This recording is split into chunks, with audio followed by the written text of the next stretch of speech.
Hello, ladies and gentlemen. Welcome back to another episode of Codex After Dark Comics Unleashed. My name is Tim the Terrible. This beautiful man over here is Sal the Slab Guy. Down below is the road manager himself, Dan the Kelly Art.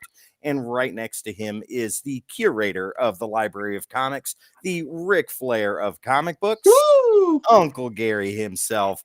Ladies and gentlemen, I hope you're strapped in because we've got a hell of a show for you tonight. And the secret word for Uncle Gary's showcase is Adventure. adventure, ladies and gentlemen. Let's get 30 seconds worth of business out of the way, and then we are going to dive right into the hottest pulls of the week, super awesome back issues, some slabs, and of course, Uncle Gary's showcase. Ladies and gentlemen, don't forget, we've got something for you. We want to give it to you. Uncle Gary, what would that be? Oh, Video. yeah. Listen, y'all know what we have. You know what we have. We have all the socials, and we'd like nothing better than to give them to you, baby. There you Buy go. you dinner first and then give them to you. Maybe even pull your hair at the Codex Station, your favorite social media platform, where we are live streaming right now. Go ahead and hit that like, share, subscribe, and or follow so you don't miss content like this all the time, every time. Giddy up. And also, Dan's wearing something super cool. You need to be as cool as Dan. Head over to thecodexstation.com for all your Codex needs. Ooh, look at that. There's a pin. You can get those at Baltimore Comic Con, where we will all be in September, ladies and gentlemen. September 20th through 20, 21, and 22. There you go. Ladies and gentlemen, find us there. Say hello. Say Codex sent you, and we got some stuff for you. Head over to thecodexstation.com for all your Codex needs. Get some merch, meet the team, and so much more. Once again, thecodexstation.com, ladies and gentlemen. All right. You guys ready to do this? Let's I am. do it. All right. Kill it. Fantastic. I have not been on in a little while, so I'm a little rusty, but I'm going to show you some stuff. Like a trombone. Yeah. Like Is that followed by Dirty Sanchez? like a French horn. Let's Ladies and gentlemen, sit back, relax, get your popcorn. Tim's got some books. honey. Tim had his wheelbarrow out. He was toting them to the set. I visited McKay's today, so you guys get to see some awesome stuff.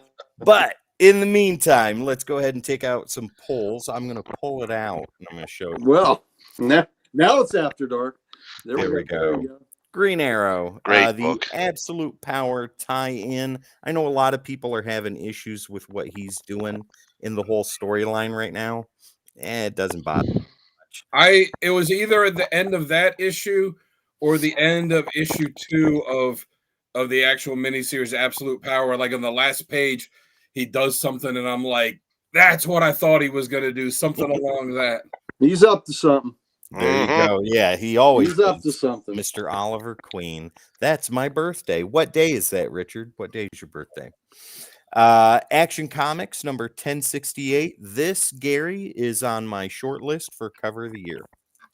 You know what, Tim? I was thinking the same thing. I love that cover. This That's is nice. amazing. Yes, it is. I love that. I was thinking the same thing, that it might be on my short Yeah. list for cover. The pants are just a flying. Yep. Great. I haven't read this yet. Tomorrow is coffee and comics for me. So I've read some of the stuff, but not all of it. This, I believe, is from last month. But again, I haven't been on here. On the 20th, Friday the 20th is Richard's birthday. Fantastic. Superman. We'll all do 16. shots in your honor. Yeah. Absolute Power tie-in again. Williamson's doing amazing. I've said it before. I'll say it again. This is one of the best titles that DC's putting out right now, in addition to Wonder Woman. Yeah, there you go. Bougie, thanks for the Red Hood love. That was a good episode. Great. Oh, yeah. Let me Be digging it. put a shout out on that right now, guys. Thank you so much for all of the views that you have given that episode. Jamie, Sal, Gary, and Dan did a hell of a job.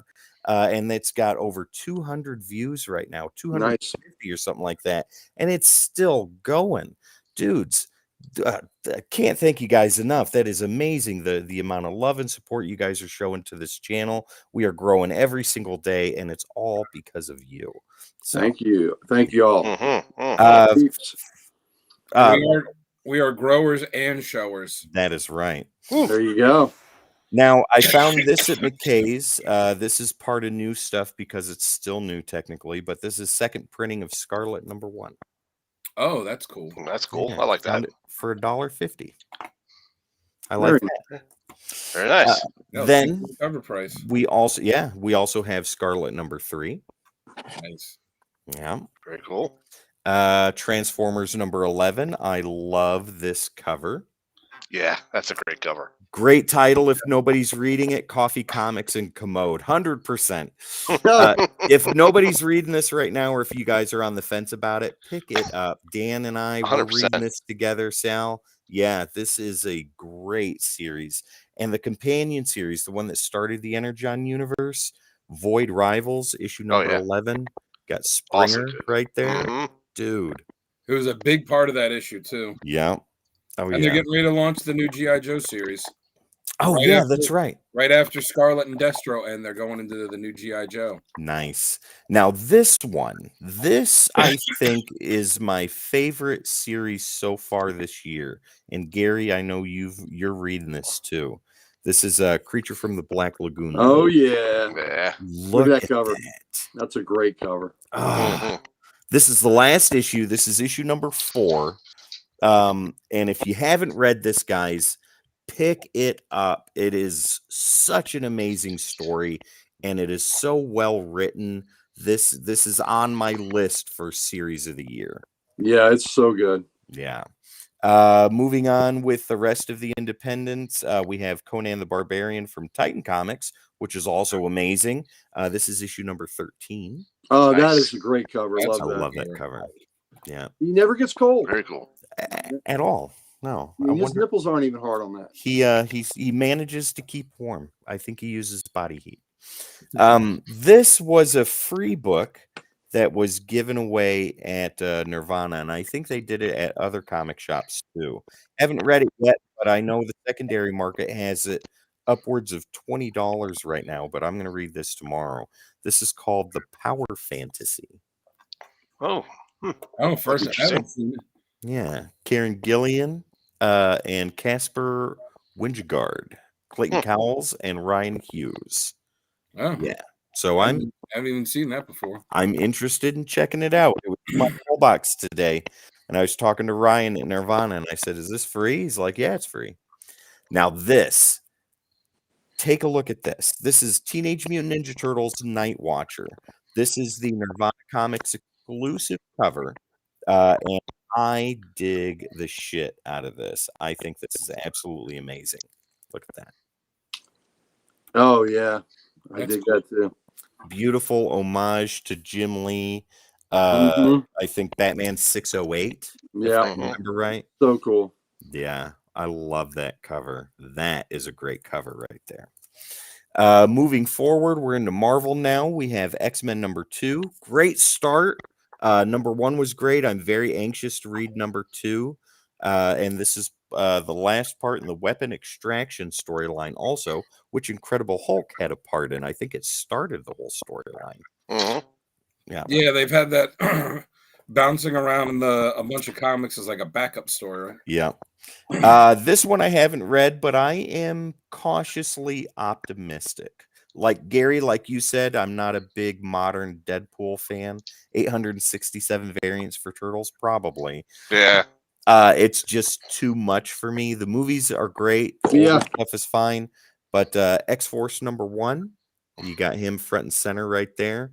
I'm Yep. cautiously optimistic. I hope it's good.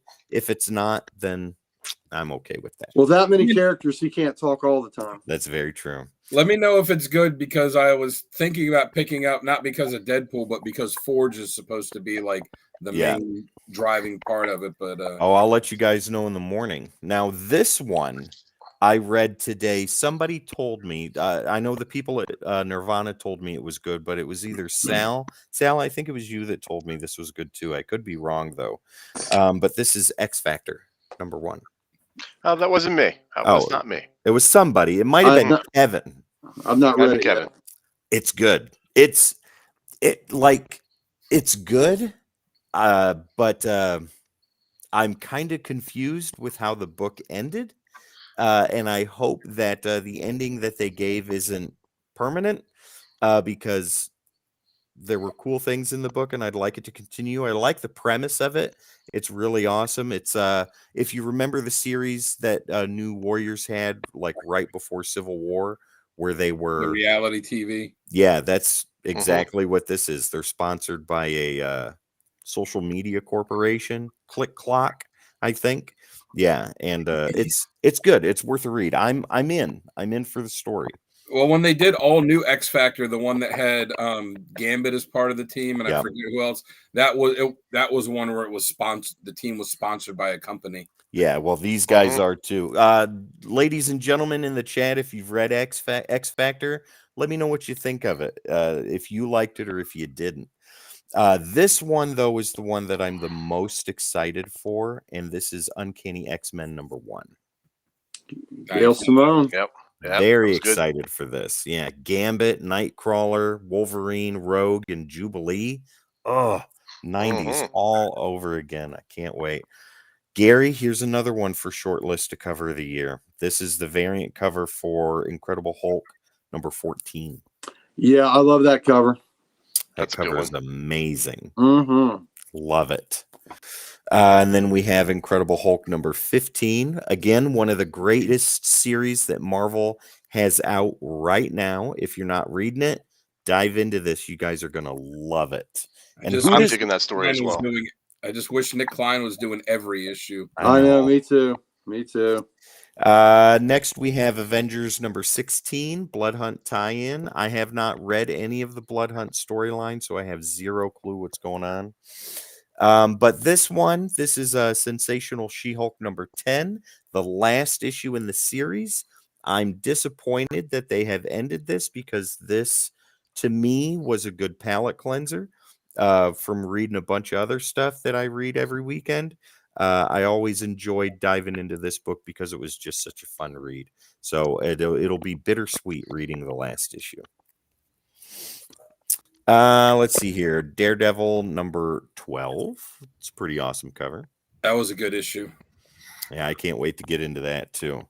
Then we have Ultimate Black Panther #6. This is consistently good.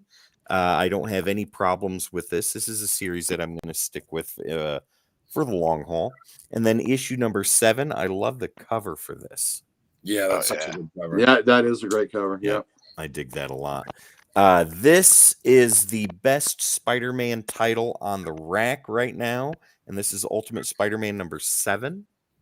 Yeah, that was another good one. Yeah, She-Hulk cover looks great. It does, doesn't it? It looks amazing. You're gonna dig that issue of Ultimate Spider-Man. The stuff good.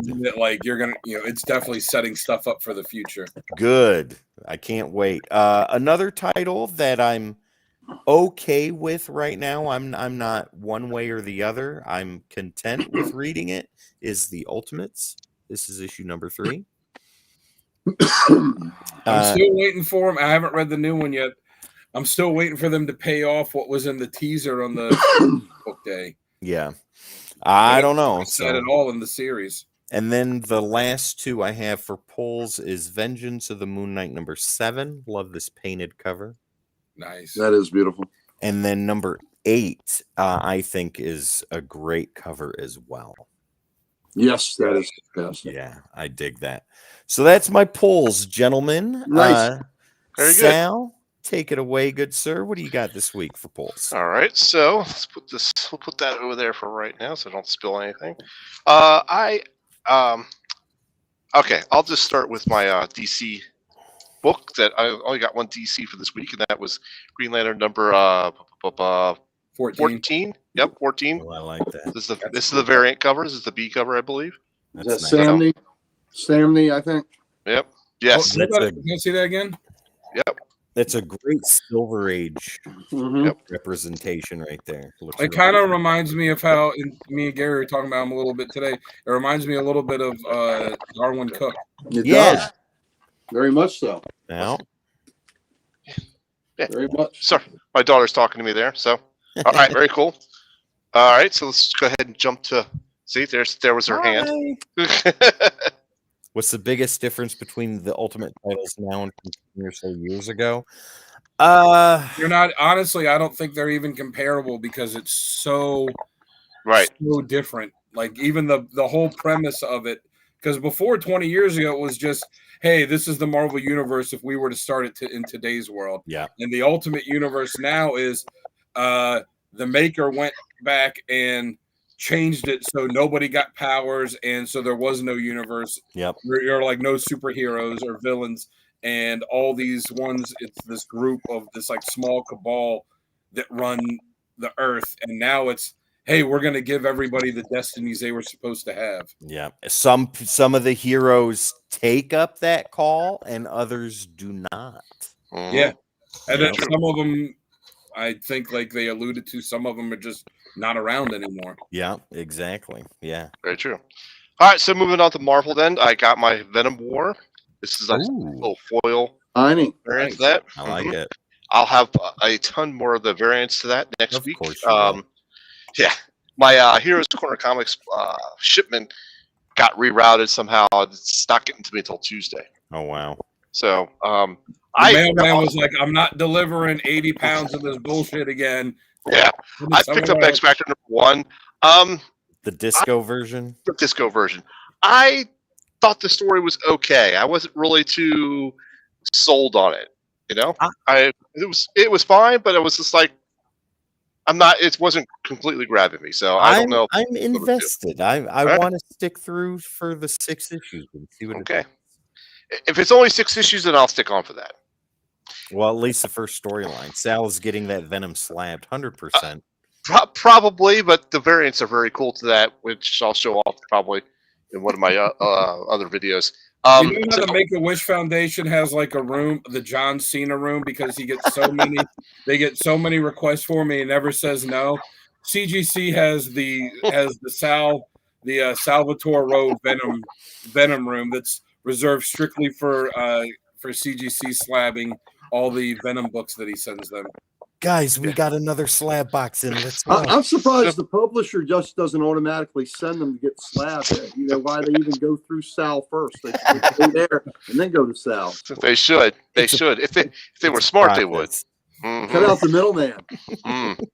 So picked up X-Men #2. I got the disco variant of that. Oh wow.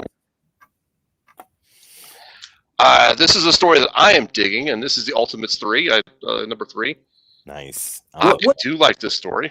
What book had the Disco Hulk variant? I just couldn't do it. I couldn't pull the trigger on that one. I don't know. I didn't see that. I did not see that. Another big surprise, another story that I'm really into is the Venom War. It's the Spider-Man. What's on this one? Yeah. This is very good. So where the symbiote attaches back to him again. Yes, that's right. Spoilers. Yep. Spoiler alert. I picked up the Iron Fist #1, but I haven't read this yet. Ooh. I think it's just a one shot. Is it just a one shot? It's just a it's just like an anniversary issue that's got a bunch of like. It does say 50 years of Hulk on it, but Iron Fist. 50 years Iron Fist. Sorry, it's an anniversary thing for Iron Fist and then it's got a bunch of short stories. Okay, I haven't read it yet, so it looked cool, so I decided to pick it up. I picked up this one. It was Tom Holland's Fright Night, Evil Ed Rising. This looks like a cool cover, so I went, yeah, let's go ahead and get that. Interesting. I am digging the X-Men series #2. Nice. And that's not Tom Holland that plays Spider-Man, no. This for everyone out there sitting there like, what? But his name is in the title, so I decided to give him credit for it. There you go. So, but of course, I got my Spacing Spider-Man 55. Threw up in my mouth a little bit. I know, Tim's favorite. That is a great cover for Iron Fist. I did like that. The Wolverine Annual, Infinity Watch. That's cool. All right, and then we got a Venom #36. Yeah, that's right, Richard. Right there. Oh, look at that. Oh, I don't have it up here.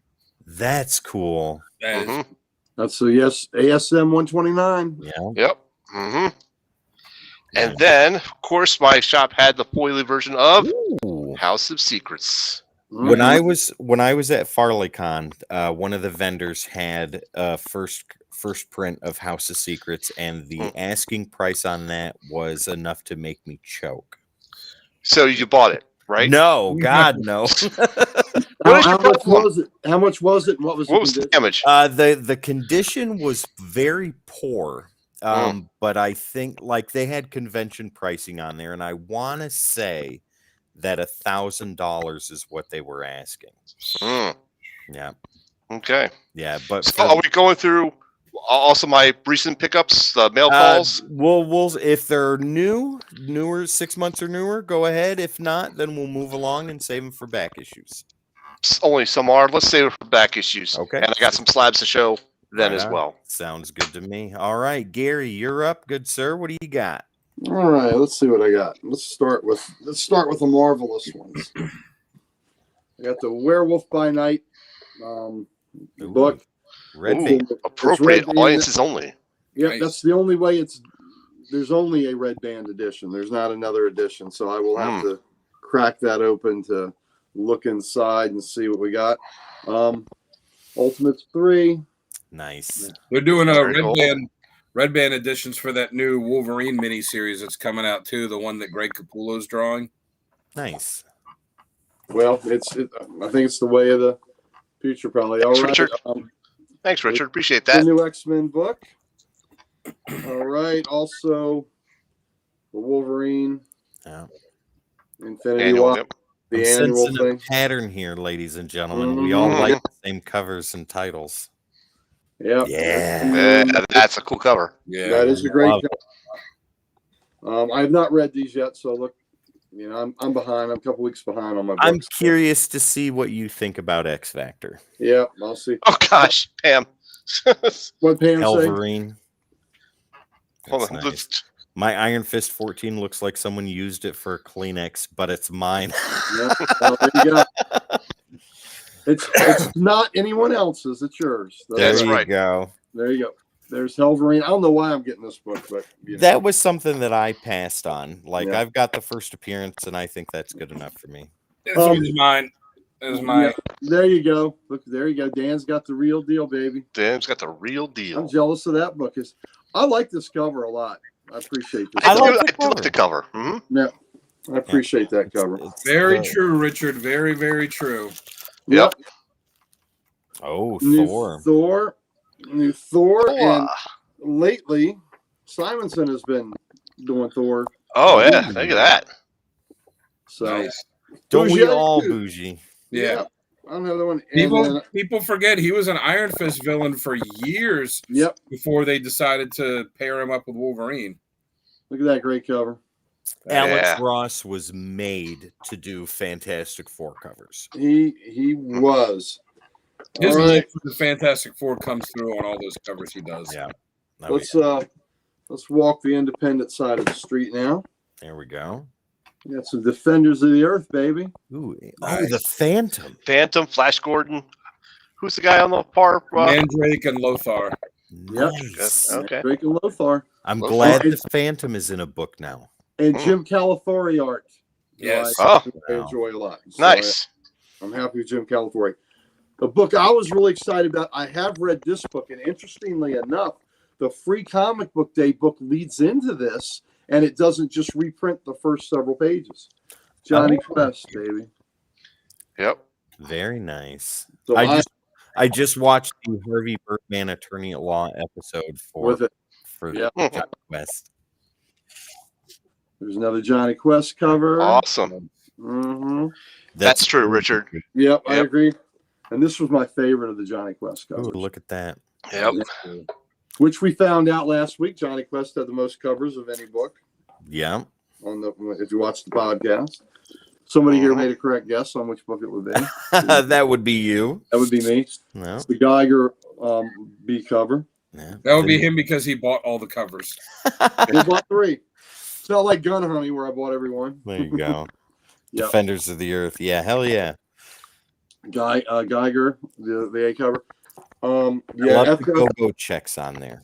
Richard, and was it FF Full Circle? Is that the graphic novel Ross Yes. did? Yeah, Was it- the hardcover. Richard, Yes. get that book. That book, and that book is a really great love letter to the to Kirby and Stan. It's Mhm. Dan's favorite single book ever written. There he is. by There it the is. Fantastic Four. Yeah. The artwork in this, let me find a good page. The artwork is just Yeah, it's stunning. absolutely.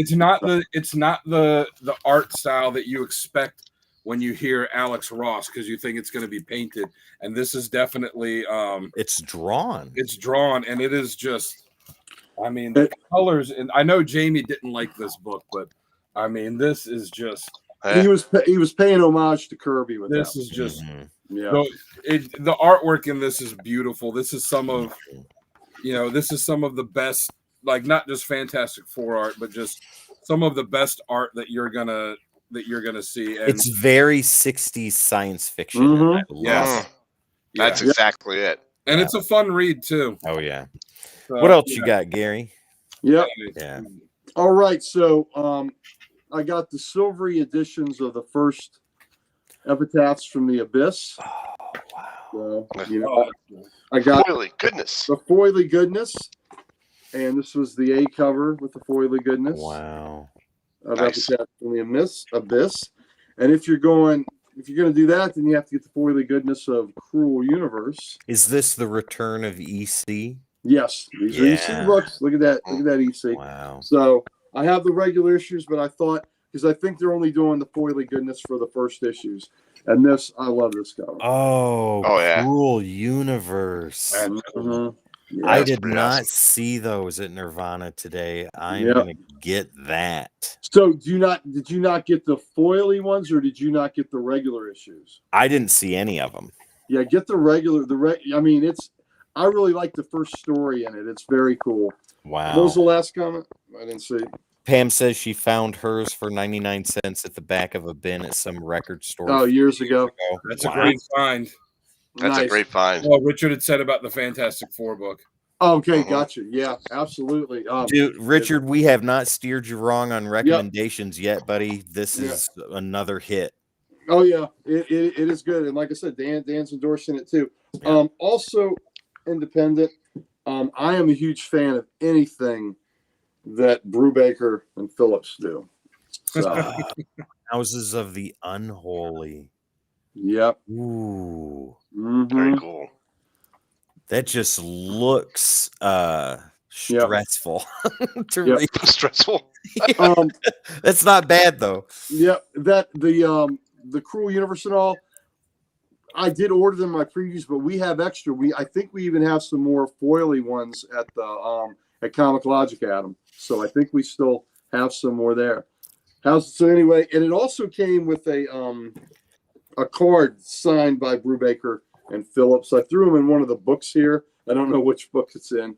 So, well, thank you, Richard. That's what we're here to, man. We're here to, and look, we're all different and we all have different opinions. But I think for the most part, the fellas here have got great advice and great picks, and generally we don't steer you wrong. So, and you all have given us great suggestions. Oh too. yeah. It's a two-way street. DC Vampires, World War V. I'm looking forward to reading that. I love that cover. The first issue was a lot of fun. Yeah. Yep. Second issue of the Robin Lives series. A little bit of Nice. Copperhead, Joker. Yeah. Okay. All right. I'm sure Rob can help you with that, Adam. Absolutely. So the Robin Lives had a great Ooh. cover. That's just a cool cover. That's Isn't that- awesome. Yeah. that is just classic Batman and Robin goodness. Reminds me of one of the Brayfogle covers. Is that Jim Is that- Lee? It's Dan Mora, isn't it? Yeah, that's Mora that did that. Oh wow. Yeah. Yeah. So, That's very good. I Oh, told you big- guys, man. I think he's becoming DC's go-to artist for anything big now. yep. The newest Outsiders. Nice. Yep. Thank you, Richard. Thank you, Thank Richard. Appreciate that. Task Force 7. 7. Yep. I'm enjoying the Absolute Power stuff. Waller is Yeah, yeah, she has upgraded to her badness. My goodness. And like you, I think this is just fantastic. That I is- love this cover. That is an That is. amazing cover. Mhm. Cover. That is just classic Superman, and again written by Simone. So I look forward to reading that. I really like the first issue Simone did. Batman and Robin. Nice. Yep, Outsiders book is very interesting. I am digging this Gotham by Gaslight. Ooh. that this series, I think this is the Kryptonian Age. This is issue Yeah. 3. I have really enjoyed this quite a bit. So, I have the first 2 issues. I have not gotten the third one yet. Yep. Have you read them? Have you read the first? No, two? I haven't had a chance to. Issue 2 of Gotham City Sirens. I've not read the first one wow. yet, but look at that cover. Hilarity. So They were pushing that character for a while, then she just kind of disappeared for a bit. So. Yep. Oh, Green Yeah, Lantern. that's. Yep. Yep. In the- Waller is really up to her game, and so House of Secrets. Yep. I just hope they don't do something lame with Waller and at the end reveal like, oh, it's not really Waller. Someone took her place and she's, I hope not either. So this House of Secrets is much nicer than the one Tim saw this weekend. Oh, yeah. But let me tell you something. My original, it's almost this nice. So Yeah. there you go. Oh, good job for you, Adam. I'm glad you had a good day, brother. I also got the Foily Ooh. goodness. nice. Yep. Wow. And look, I've even got other House of Secrets 92 facsimiles and got the real thing, and I'm still buying them because I support the facsimiles, so everybody can get a copy of this great book. And y'all need to read that first story too. It's really good. They created Swamp Thing, the first 8 one. Bougie Beetlejuice. read. Nice. That's cool. That's cool. Bougie, That is read the Outsiders volume that had Nightwing and Arsenal as the team leaders. You'll dig that. Oh, yeah, that was good when it had Black Lightning's daughters on the team. Yes, and Metamorpho. It's the poster that if you guys see it, it's the poster that's on the cabinet behind me. And I think Grace was on there too, which was a female powerhouse. Yes. Yeah. I love that Grace character. And so of course the Beetlejuice variant I had to get. Yeah. Had I to. know DC's I wish doing I'd seen that. I would have picked that up. Yeah, it's showtime at the House of Beetlejuice. Yeah. With Swamp Thing in the background, right? Mhm. I was gonna say, I don't think he was on the team when it started, but he joined the team when it Kelly was Jones. Captain Boomerang's son joined that Mhm. Outsiders team too for a while. Yeah. Is that all you got, Gary? That's everything I got for a All research. right. Dan, bringing up the rear with the gear. What do you got this week? Cool's good stuff. You can always count on me to bring up the rear as long as it's a nice rocking rear. Caboose. They say fat bottom girls make the rocking world go round. All right, so Get on your bikes and ride. There you go. Get on your bikes and ride.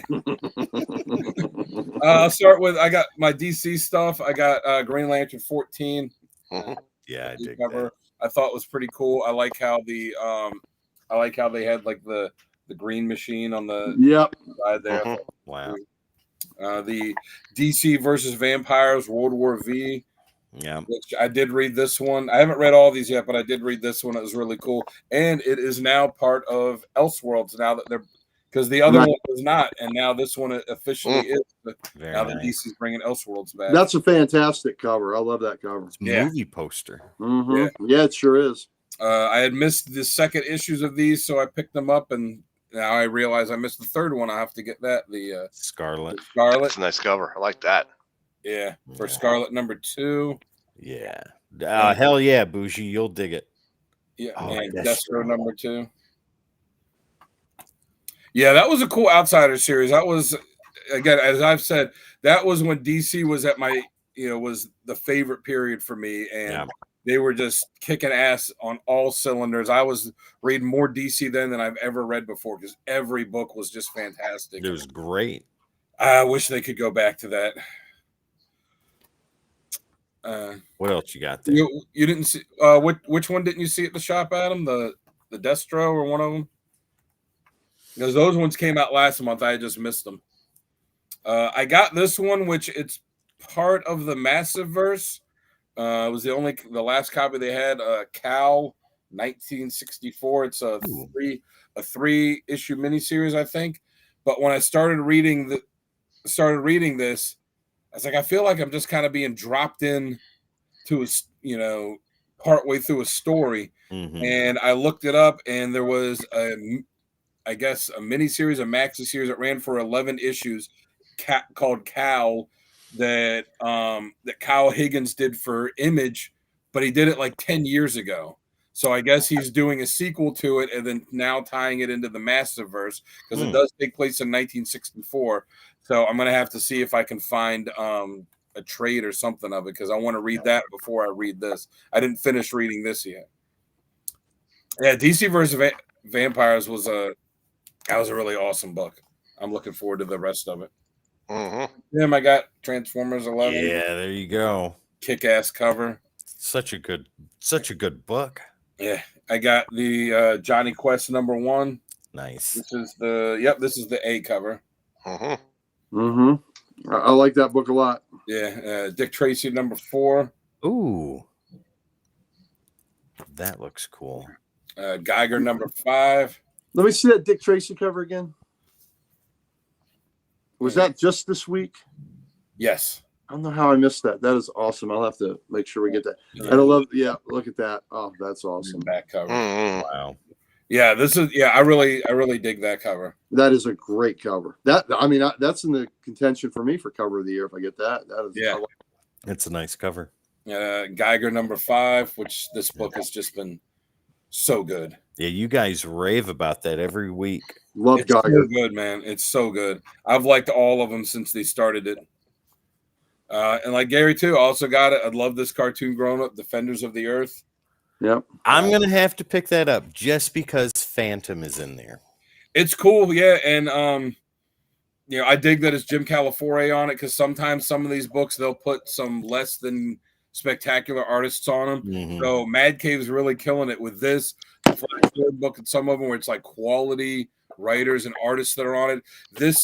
It says from the world of Flash Gordon. That's the logo for the Flash Gordon book. And there's only been an issue of each so far. This does not tie into that one. They're like two separate things, but yeah, it was still really cool, and I'm digging it.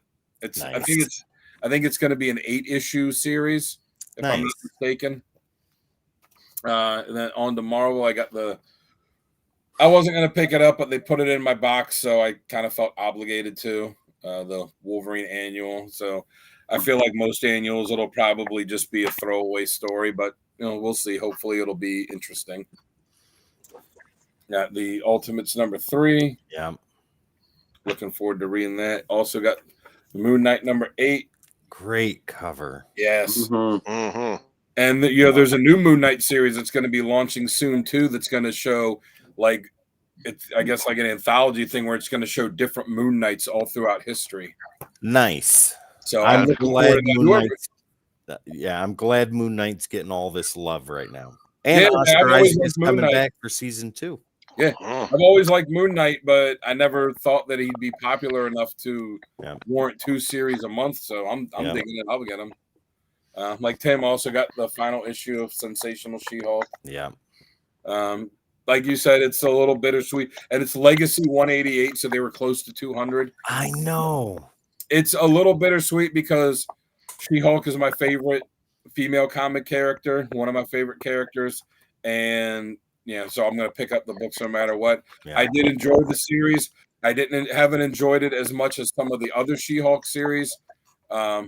There are things in it that I liked and things that I didn't like, but I'm going to miss being able to read She-Hulk every But month. it was fun. It was a fun series. Dan, did you get the alternate cover of her where it's shimmering with the foil like she's on the pool? And I really wanted to. I just, the price for it was just a little too much for me to pay for a new issue that just came out. Yeah, they had it there today, and I want to say it was $10, maybe $15. Yeah. I love that cover. I think I might have had that as my cover of the year last year, but I was as with many things, I was too cheap to get it. What else you got? Yeah, I got 2 more new ones. I got X Factor #1, so I'm looking forward to jumping in that. I like most of the characters that are on here, and the ones I don't like, it's not that I don't like them. It's just that I'm ambivalent about them, like Frenzy, just whatever, we'll see. But I was looking forward to that, and then the Iron Fist anniversary thing. That's great. I love that cover. That's a great cover. Davis? Is it what? Was that Alan Davis cover? It is. It might be. Let me check. Yep, Alan Davis and Alex Sinclair. Wow. And then, yeah, it's an anniversary thing, so you can see there's a bunch of there's just a bunch of stories by different 5 different creators. stories. Yeah. Yeah, so the first one's by Chris Claremont, because anybody that doesn't know, Chris Claremont wrote the first Iron Fist series, the one that only ran a few issues, the one that had Sabretooth in it and all. Yeah. He wrote that. It would have been cool. John Byrne drew that, so it would have been cool if he could have gotten it back, but whatever. I'm looking forward to reading it. That's all I got for new stuff. We had a Alright. friend. We had a friend that came on the Grumpy Old Nerds one day, and for a while they were doing we had a segment called the Plug of the Week, and he picked an Iron Fist Epic Edition. And I said, wait a minute, I just want to make sure that I'm straight on this. What you're telling me is that Iron Fist is your Plug of the Week. Nice. Well, Nice. all right, ladies and Overdeep. gentlemen, that is our polls of the week right there. Now, we are not going to hesitate. We're going to get right into some back issues. And gentlemen, if you're cool with it, I would like to kick that off. Go right ahead. Right on. All right, so Wes and I went to FarleyCon last week or the week before. That's what got me sick. But we had a blast, had a great time. That'll be the last time y'all share a hotel bed, too. That'll be the last time I don't bring hand sanitizer. With me. It's FarleyCon. It's held in a van down by the river. That's right. Fat like guy in a little coat, ladies and gentlemen. But You might say it's the black sheep of cons. it was amazing. It was a great time. Larry Hama was there, Rick Leonardi. I wish you would have told me Larry Hama was there. I would have sent you stuff to get, like my Larry Hama action figure to get autographed. There you go. He had challenge coins too.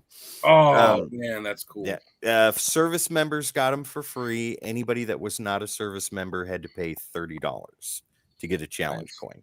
Nice. But yeah, it was great. It was a great time. Wes and I did wonderful for our booth. We represented the hell out of Codex.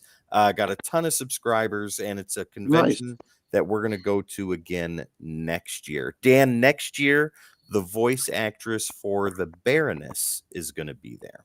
Oh, nice. Yeah, and they're announcing people all the time, so I'm going to be keeping up with that. But the first book I'm going to show you. Also, you forgot to mention, Tim, that you and Wes did a video for it, which they can watch on the We Codex. did. That's right. As a matter of fact, head over to the YouTube channel if you're not there already after this is done, and check that video out, and you can see all kinds of cool stuff that we got. My son was there, my niece was there with us, Wes and I, all that stuff, and you can see all the books that I'm about to show you here that I got, and you can see some of the awesome stuff that Wes got too. But another convention that was in Knoxville not too long ago was Fanboy Expo. My buddy Ian went and got a book signed for me. So this is She-Hulk #5. This was signed by the colorist, which I believe his last name is Renzi. Right? Oh, yeah, that's nice. So got a nice little initials going on there. Richard, if you can't remember it, go watch it again. You'll love it. But yeah, got a nice signature there, so that gets added to the pile. Now I'll show you the FarleyCon signatures. Gary, I like the covers on that She-Hulk series, or it's just I do too. Solid color backgrounds. Oh yeah, 100%. Gary, I took your advice. The first 2 signatures from Larry Hama, if personalized, were free. Yep. Anything after that cost, I can't remember. But these are the 2 books I got. So to Tim, Larry Hama, 24. This is Legends of the Dark Claw, #1. Oh, look at that. Fantastic. Nice. Yeah. So that is wonderful. And I love the signature placement that he did there too. I do too. Yeah.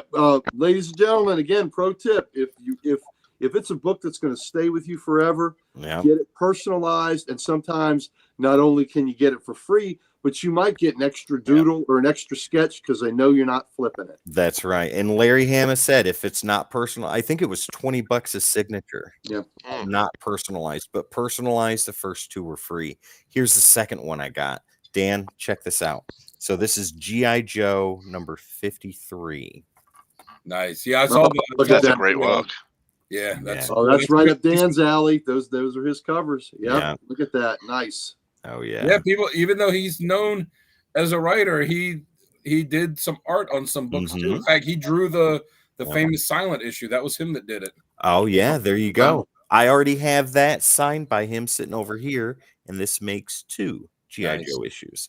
Nice. I think the Snake Eyes cover, I think that was a Mike Zeck one. Yeah, that's a Zek cover. The next 2 are from Rick Leonardi, and you guys know the name from he's the co-creator of Spider-Man 2099, Miguel O'Hara. So I got this personalized.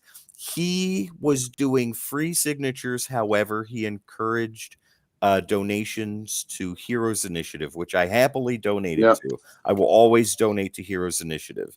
Classic G.I. Joe, 100%. The Simonsons do that too.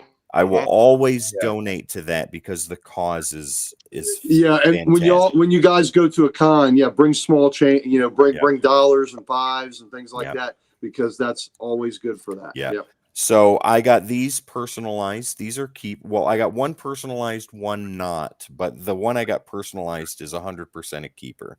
And this is Spider-Man 2099 #1. Got that signed right Nice. down there. That's No. awesome. That looks great. 210. Yeah. Look at that. Yep. Yep. And perfect placement again Yeah. right there. And I know in a CGC slab, it's going to look wonderful. Are you getting that one graded? Oh, 100%. Yep. And then this one, you'll notice a theme here, and this theme is going to continue at Baltimore. This is Amazing Spider-Man number 282. Rick Leonardi did the cover and interior. Oh, look at that. Are you going to try and get as many of the portrait covers signed as you can? I was showing Sal before you guys jumped in. I have 3 of them sitting over here that are going to Baltimore to get signed. Nice. Yeah. So the answer is yes. Yes, that is gorgeous. You're just gonna have to love that. find out whoever did the cover of Muppet Babies and Heathcliff and get those signed. There you go. Yeah. But moving on, this is a mismatch. Pam, 100% right, Pam. Cash Oyster is Cash king. for fun, That's yep. right. The Cam. books I got today at the con, when I'll show off later, are ones where I got discounts on all of them because they're like, oh, you're paying cash. All right, it's only this much. Plus, you don't have to pay sales tax. Yeah, That's there right. you go.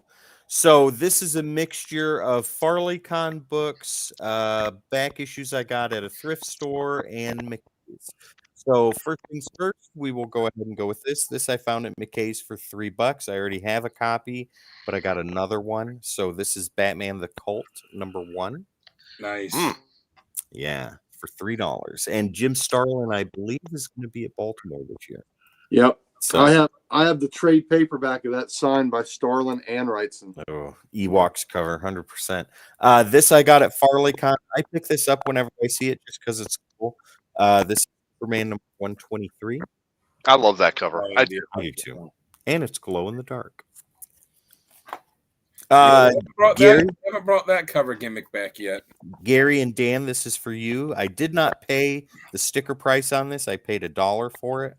This is the last issue of Justice League of America. So Oh, nice. 261. Yep. Yep. Look at that. 261. And it's minty fresh. Nice. I Beautiful. love this cover. That I is think cool. it's great. I got 2 copies of this, one red band and the other regular newsstand. I didn't have it, so I definitely needed it. Funeral for a Friend, Nice. Justice League America, issue number 70. That's the regular, and then I got the red band Yeah. too. Yeah, so couldn't pass that up. This I also got at FarleyCon. This is Green Lantern Rebirth, 4th printing, issue number 1. That's such a great series. Oh yeah. It was. Oh yeah. Yeah, Jeff Johns, definitely. Ethan Van Siever. Green Lantern number 100, one part of a 2-part connecting cover. Yeah. That's a good one. The Batman the Cult is a 4-issue prestige format series Mhm. with square-bound books. Starlin wrote it. Wrightson drew it. It is a Batman classic. Yeah. Here's more Justice League. I already had this issue, but I think this is a better condition one than the one I had. This is Justice League 252. Despero. That's Oh, yeah. nice. I got this out of a grab bag. This is Detective Comics Annual number 4. Oh, beautiful. Talking Geek 100%. Yeah. Yeah. Yep. So there's I that. love that Armageddon 2001 when they did the annuals like that. Mhm. There's some really cool stories in them. Now here's the big one. This was my big trade for FarleyCon, and if you watch the video, you'll already know. If you haven't, take a look at this. I traded 5 Angel Madura signatures on Spawn issues. They were 100 issues. It was like 109 back to 103, I think, or something like that, somewhere in there. But traded those and traded a Marvel versus DC #1 DC Universe logo variant for this, and I think I got the better deal. And it needs a press and clean, but without further ado, DC Comics presents issue number 26. Oh, those Teen Nice. Titans. That's a Yeah. good pickup. Yeah, Mhm. very happy to have this right First- here. First Perez Teen Titans. Yeah. Yeah. Yeah. Yep. Oh yeah, 100%. This is huge for me. I haven't read Armageddon 2001 in such a long time. I need to read it again. The only thing that sucked about it is that it leaked that Captain Atom was going to Yeah. be Monarch, and then at the last minute they changed it it. to Hawk, and Yeah. it just didn't make any sense. Yeah. Yeah. Here is a John Byrne one shot that he did for Aliens with Dark Horse. This is called Earth Angel. Oh, Nice. is Marty McFly in it? I have no idea. That might be him right there with the Mhm. with the face hugger. I don't know. Beautiful Lady Death, ladies and gentlemen. Got this at a thrift store. Nice. Yeah, Very always cool. love that. This I found for $1. This is a Dynamic Forces variant. So this is Transformers Generation 1 Volume 2. And got the nice little thing there, but got that. Nice little cert. That's cool. Yeah. That's a great cover. For $1. Kind of looks like a penis. I was gonna say that looks very phallic. It does. Whoever drew that had a really hard time. This I got from Wes. This is So that means that Shockwave is mollywhopping Megatron. Yeah, 100%. This is the Wizard Ace edition of Evangeline. Pretty neat. Oh, Nice. there you go. Yeah, I'll always pick up Wizard Ace editions. They're cool. Moving forward, we have some Avengers books I got today at McKay's, issue 275. Oh, that's a cool one. The Yep. what was it? Siege? Was that the name of the storyline? Unknown. Have not opened it Oh, up yet. that's where Wasp was badass in that issue. Yeah. Was she? That's I mean, it's not Siege. It's something else. That's where the Masters of Evil, Yeah. like we're tearing up the Avengers. Nice. Got issue 256. This is the issue before the first appearance of Nebula. Nice. Oh, Like that's that cool. cover. Yeah. For $1. Yeah, That's it's very great. cool. This is cool. This is X-Men #3. So this is a more recent title, but this is a I can't remember what store exclusive it is, but this is a gorgeous Psylocke cover. Take a look at that. Oh, That is nice. Yeah, That is nice. that's cool. I dig Mhm. that. Got that at Nirvana today. Found this at McKay's for $2.50. Yep. Great That's homage. it, Richard. Under Siege. Yeah. Great homage to Secret Wars #8. This is Fortnite and Marvel Zero War, issue #5. Nice. That's Yeah. cool. Yeah. Mhm. And it's still polybagged, so the code is still in there too. My kids are gonna dig that.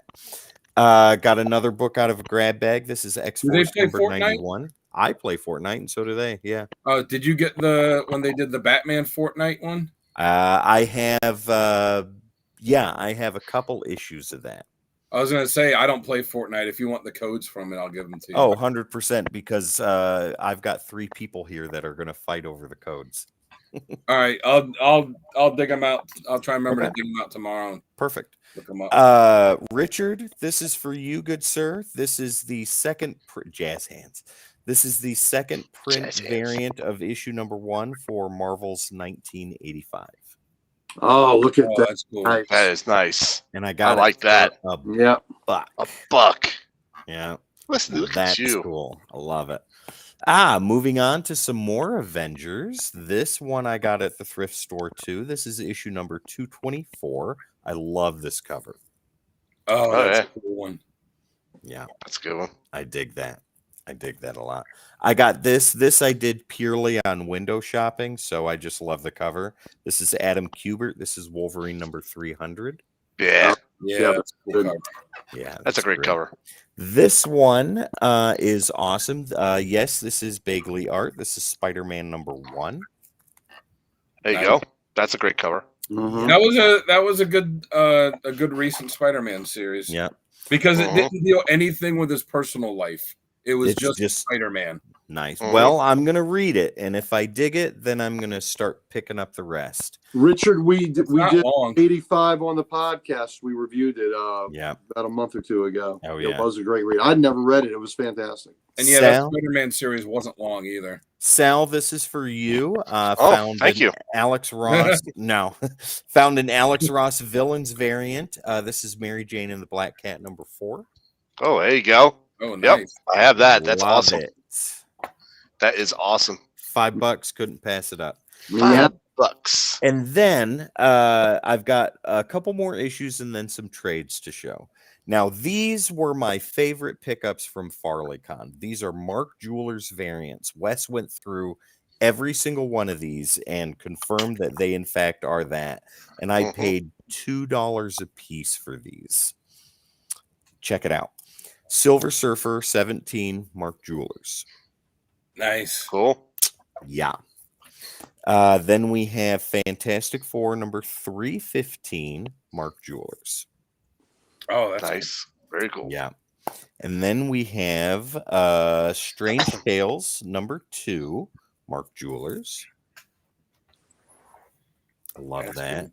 I love this cover. This is Strange Tales number 4, Mark Jewelers. That's Yeah, that's great. Welcome to your nightmare. Then we have New Mutants number 67. This is the last of the Mark Jewelers. Bought that comic that day when you did the review from eBay. Hell yeah. Oh, yeah, 1985. Yeah. New Mutants number 67, Mark Jewelers. Nice. I'd have to go through mine. I don't know. I'm the only Mark Jewelers I know for a fact that I have is and then there was only one issue they did of this series. It was Spider-Man and His Amazing Friends 1. Yeah. And it was I bought it because I didn't even know it was a Mark Jewelers. I got it because it's the first comic appearance of Firestar. Yeah. Oh yeah, 100%. This last book is one I needed for my Uncanny X-Men run. Got this from Wes for a really good deal. This is issue number 125. Oh, there you go. Look at that. It's pretty too. Oh yeah. It's a nice Very good. So that's all the single issues I got. Now I got 1, 2, 3, 4 trades, and then I'm done. So first things first, Gary, you recommended this, so I picked. Unfortunately, the first 6 pages were torn out of it, so I got another copy coming. But as soon as it gets here, which will be on Monday, that's my bedtime reading. So Wolverine, Nice. Law of the All right, for everybody watching, that is my absolute favorite Wolverine story of all time. It was the last never issue, reprinted. never reprinted in trade format. You have to buy the original issues that were like 160 to 165, something like that. But it's Wolverine. Oh, and the 181 Mob. to 186. Okay. Wolverine and the Mob. No costumes, no other X-Men. Healing factor, some claws, but Wolverine and the Mob, that is a great story. Yeah. I can't wait to read it when I get one that's complete. Yeah. So what are you doing with that one? Do you have to send it back or No. So funny story with that. So are you gonna shadow box some of the stuff? When I ordered that, they sent me the wrong trade. And I mentioned that on eBay, and they were like, "Oh shoot, sorry about that. Just keep what we sent you, and we'll send you this one." So it kind of worked out, right? That's missing pages. It's okay. I'm only out $5, but I got this, which is just fine with me. This is Ultimate X-Men Volume 2. Oh, nice. That's good. Yeah. So I'm pretty happy about that. That kind of made up for it. The next one I got this at McKay's today. This is the original printing of the first trade, and this is Spider-Man: The Return of the Sinister Six. Oh, Yeah. nice. That was a good story. Oh, Eric Larson. 100%. Yeah, Eric Larson artwork. And David Michelin as the writer, Terry Austin doing inks. I love that cover. I love it. I think if I remember right, the original issue says something like Battle Royale on that with that front cover. Yeah, I there as so. Well. Yeah, that was Chapter 1, Secrets, Puzzles, and Little Fears. Look at this Eric Larson artwork. Mm-hmm. That's some goodness there. I can't he wait. took over the book after McFarlane left to do the self-titled one. Now, and then after he left, then that's when we got Bagley. Yes. Now this is my favorite one. Law of the Jungle. There's a codex factor happening with my wallet, but it's entertaining as hell. Now this I got. This is hardcover. Gary, you inspired me to do this, and I've already got volume 2 saved. Got it for $20. I know I already showed you before, but I haven't showed the rest of the guys. This is Marvel Masterworks Daredevil Volume 1. Mm-hmm. Nice. Very nice. $20. That's a bargain. That book is a $50 book. Yeah. Yep. Yeah, it is. Came out. Oh, and it looks amazing. I cannot wait to dive into this. I used to make some of those when they were coming out. I wish I still had them. Yeah, I saw a bunch of them at McKay's and they were selling them for $20, $30, $40. And I was like, nope, I'll just get them somewhere else. All right, Sal, what do you got? Oh, wait, I got one more thing. I forgot and you were supposed to remind me. Be gone. This is me reminding you, Tim. I got a slab while I was at FarleyCon. Yep. So I traded DC vs. Vampires #1. The Wonder Woman and Harley Quinn Virgin variant. It had a retail or a fair market value of about $45. The guy that I traded for, he had this listed for $100. It is not worth $100, ladies and gentlemen. That is a con price, and the fair market value for this is $41. And I did that research before I made the trade, so I traded fair, and I was happy. He was happy. We were happy. This is Catwoman #45. Beautiful Adam Hughes cover. Nice. Oh, there you go. Yeah. God. Very nice. Bosoms. Can't go wrong there. Ballast, ladies and gentlemen. Ballast. So there you go. Now I'm done, Sal, and you can take the reins. What was the grade on that? I was looking at the breast. I didn't see the grade. 9.4. 9.4. Yep. All right, so I remember that this is going to be one of his trivia questions later. What was the grade on that? Yeah. What's Catwoman's bra size? H. So this is my a couple of mail calls here, and some were replacement books. I'll tell you that story in a minute. But I didn't have this variant from Amazing Spider-Man #800. Ooh. Oh, that's cool. So like that. Yep, that was a definite pickup. Picked up this it's almost like a sketch cover from Symbiote Spider-Man. Oh, nice. Very cool. Oh. That's very nice. This is a Dark Ages #1 variant, and it's a 1 in 25. But if you notice, Dark Ages is upside down. Wow. With it. Oh, cool. Oh, and wow. The Marvel is also upside down if you hold it like this. Yeah. That's great. So it's a 1 in 25. It's a Francis cover. I scored this one because I would love to get this one slab, but this was X-Men First Onslaught. 33. First Onslaught. Yep. Nice. Awesome cover. Then I picked up some infamous Iron Mans because I suffer from FOMO. Mm-hmm. I suffered from FOMO on that, ladies and gentlemen. I am not afraid to admit that, and I got the #10 as well. Wow. But that's not going to be him in the movie, right? I know. I just like the covers. I saw it, and I was like, okay, I have to have them, and I got the #3. Oh wow, very nice. I don't have F5 is done since they announced the Iron Man thing. I wonder if it's gone. It's through the roof. Secret Wars 5. No, my Fantastic Four 5, my first stock. I'm sure that has broken the ceiling. Yeah, I bet. What about that issue? I don't think many people are catching on to it yet. That issue of Exiles, where it was Tony Stark as Doom. Ooh, I didn't know that. Yep. All right. So, as you may know, I send off books to be slabbed. It should be a no-brainer. I sent off 3 particular books, and CGC emails me and says, "Hey, these books were damaged in shipping." Oopsie And I'm like, "Well, what happened?" And they're like, "Oh, the corners are damaged." And I'm like, "Not the way I wrap books when I send them off. They were not damaged in shipping, but I can't prove it. But I believe that when they pulled it out of the box, they were dropped." Sal, you and I looked those books over, and Yeah. that was the conclusion that we came to. Was even the cardboard backing was bent. Yep. So there's just no way. 100%. The way I pack my books in their bubble wrap, there's just no way. No way. Anyhow, I picked up these from my comic shop because I'm going to get these graded. Oh. The Snick cover. Yeah. Oh, yeah, I remember you showing me the Twip cover. Thwip cover. And the Banff cover. Oh. So there should be a Hulk flatulence cover to go with that. There should be. Hulk fart!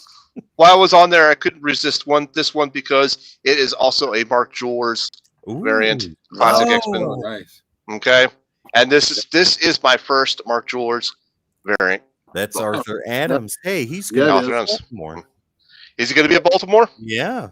He was at Baltimore last year too.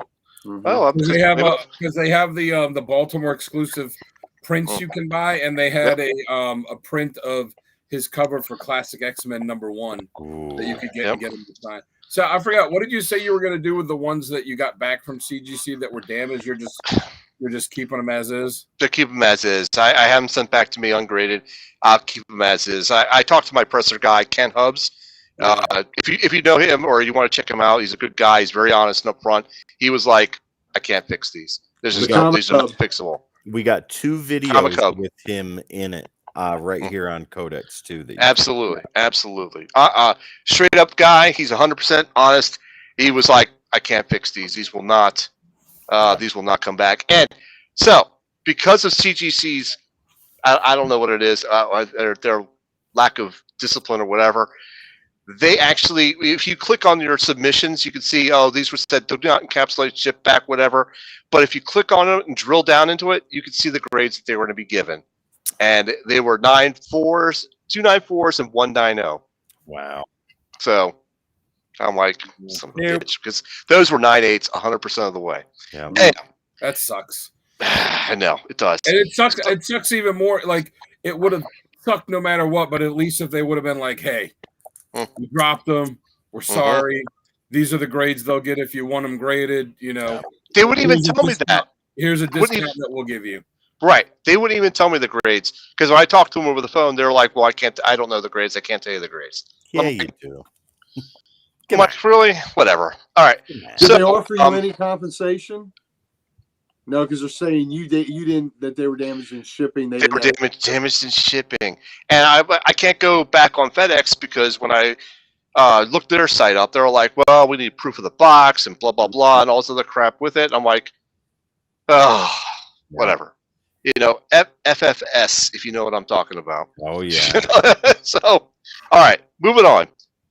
This is from a seller on Instagram, 360 Comics. Ooh. All right. He's a really cool guy. I'm going to reach out to him to see if we can get him on our show because he had some great books for sale. Uncle Gary, you're going to love these. Okay. All right. Ready for this? Showcase presents. Ooh, there you go. 64. Oh, nice. Yep. Oh, number 64. Go checks. This is the 3rd appearance, I think, if I remember right. Yes. 6. Well, the solo in the Silver Age. Yes. So it's 60, 61, and then I think 64. Sal, I am jealous. Okay, well, but hold on. The jealous meter is going to go up. Uh-oh. Hold that thought. Green Lantern, number 31. There you go. Power rings for sale. That's right. Power rings for sale, baby. And I would have been first in line for that one. Yep. I would have been first in line. Wow. Man, that's cool. All right. Green Lantern number 54.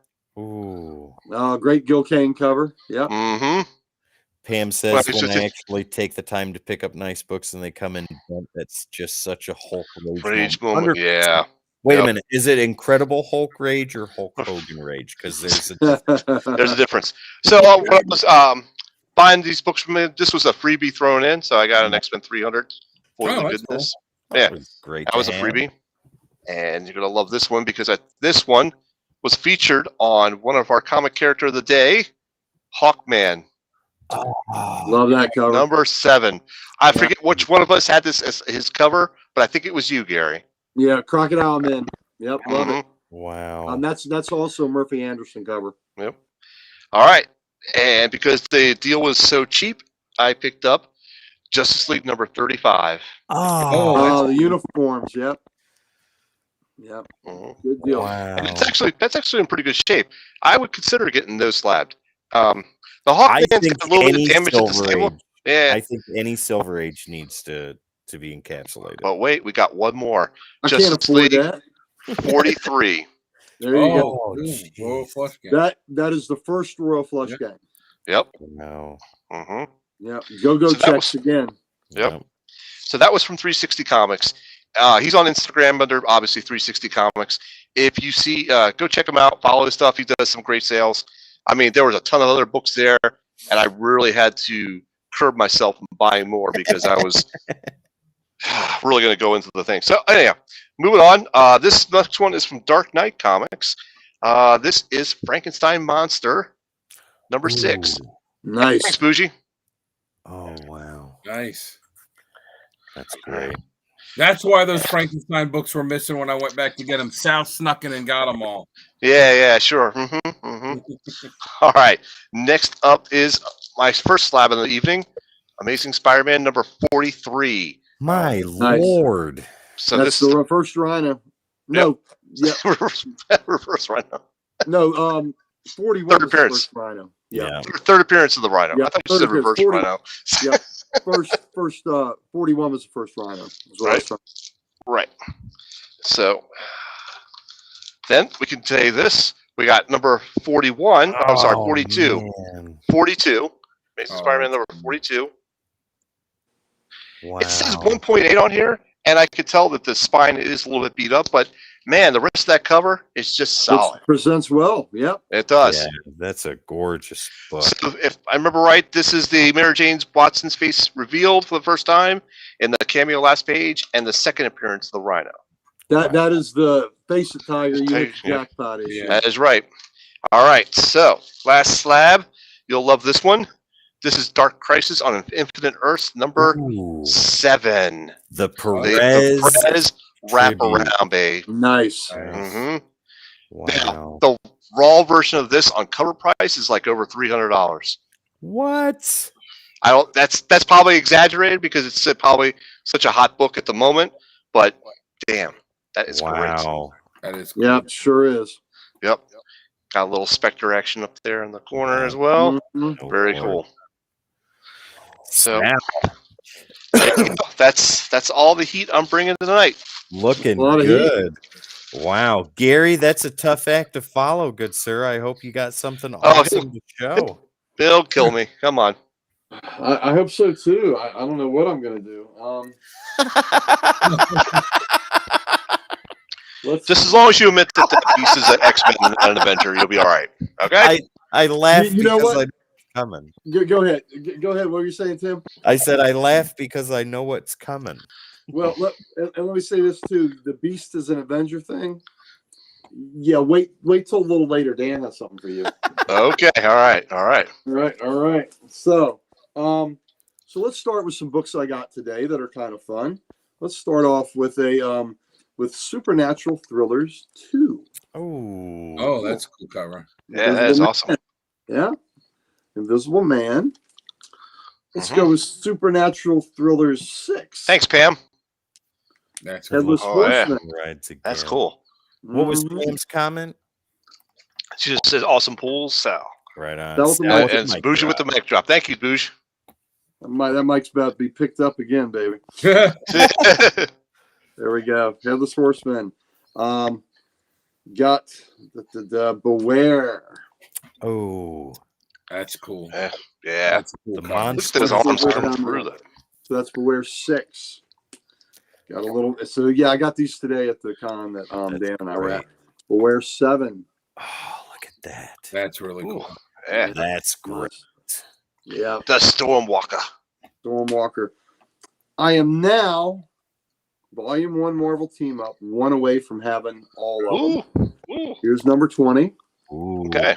That's So cool. now number 32 is the only one I need.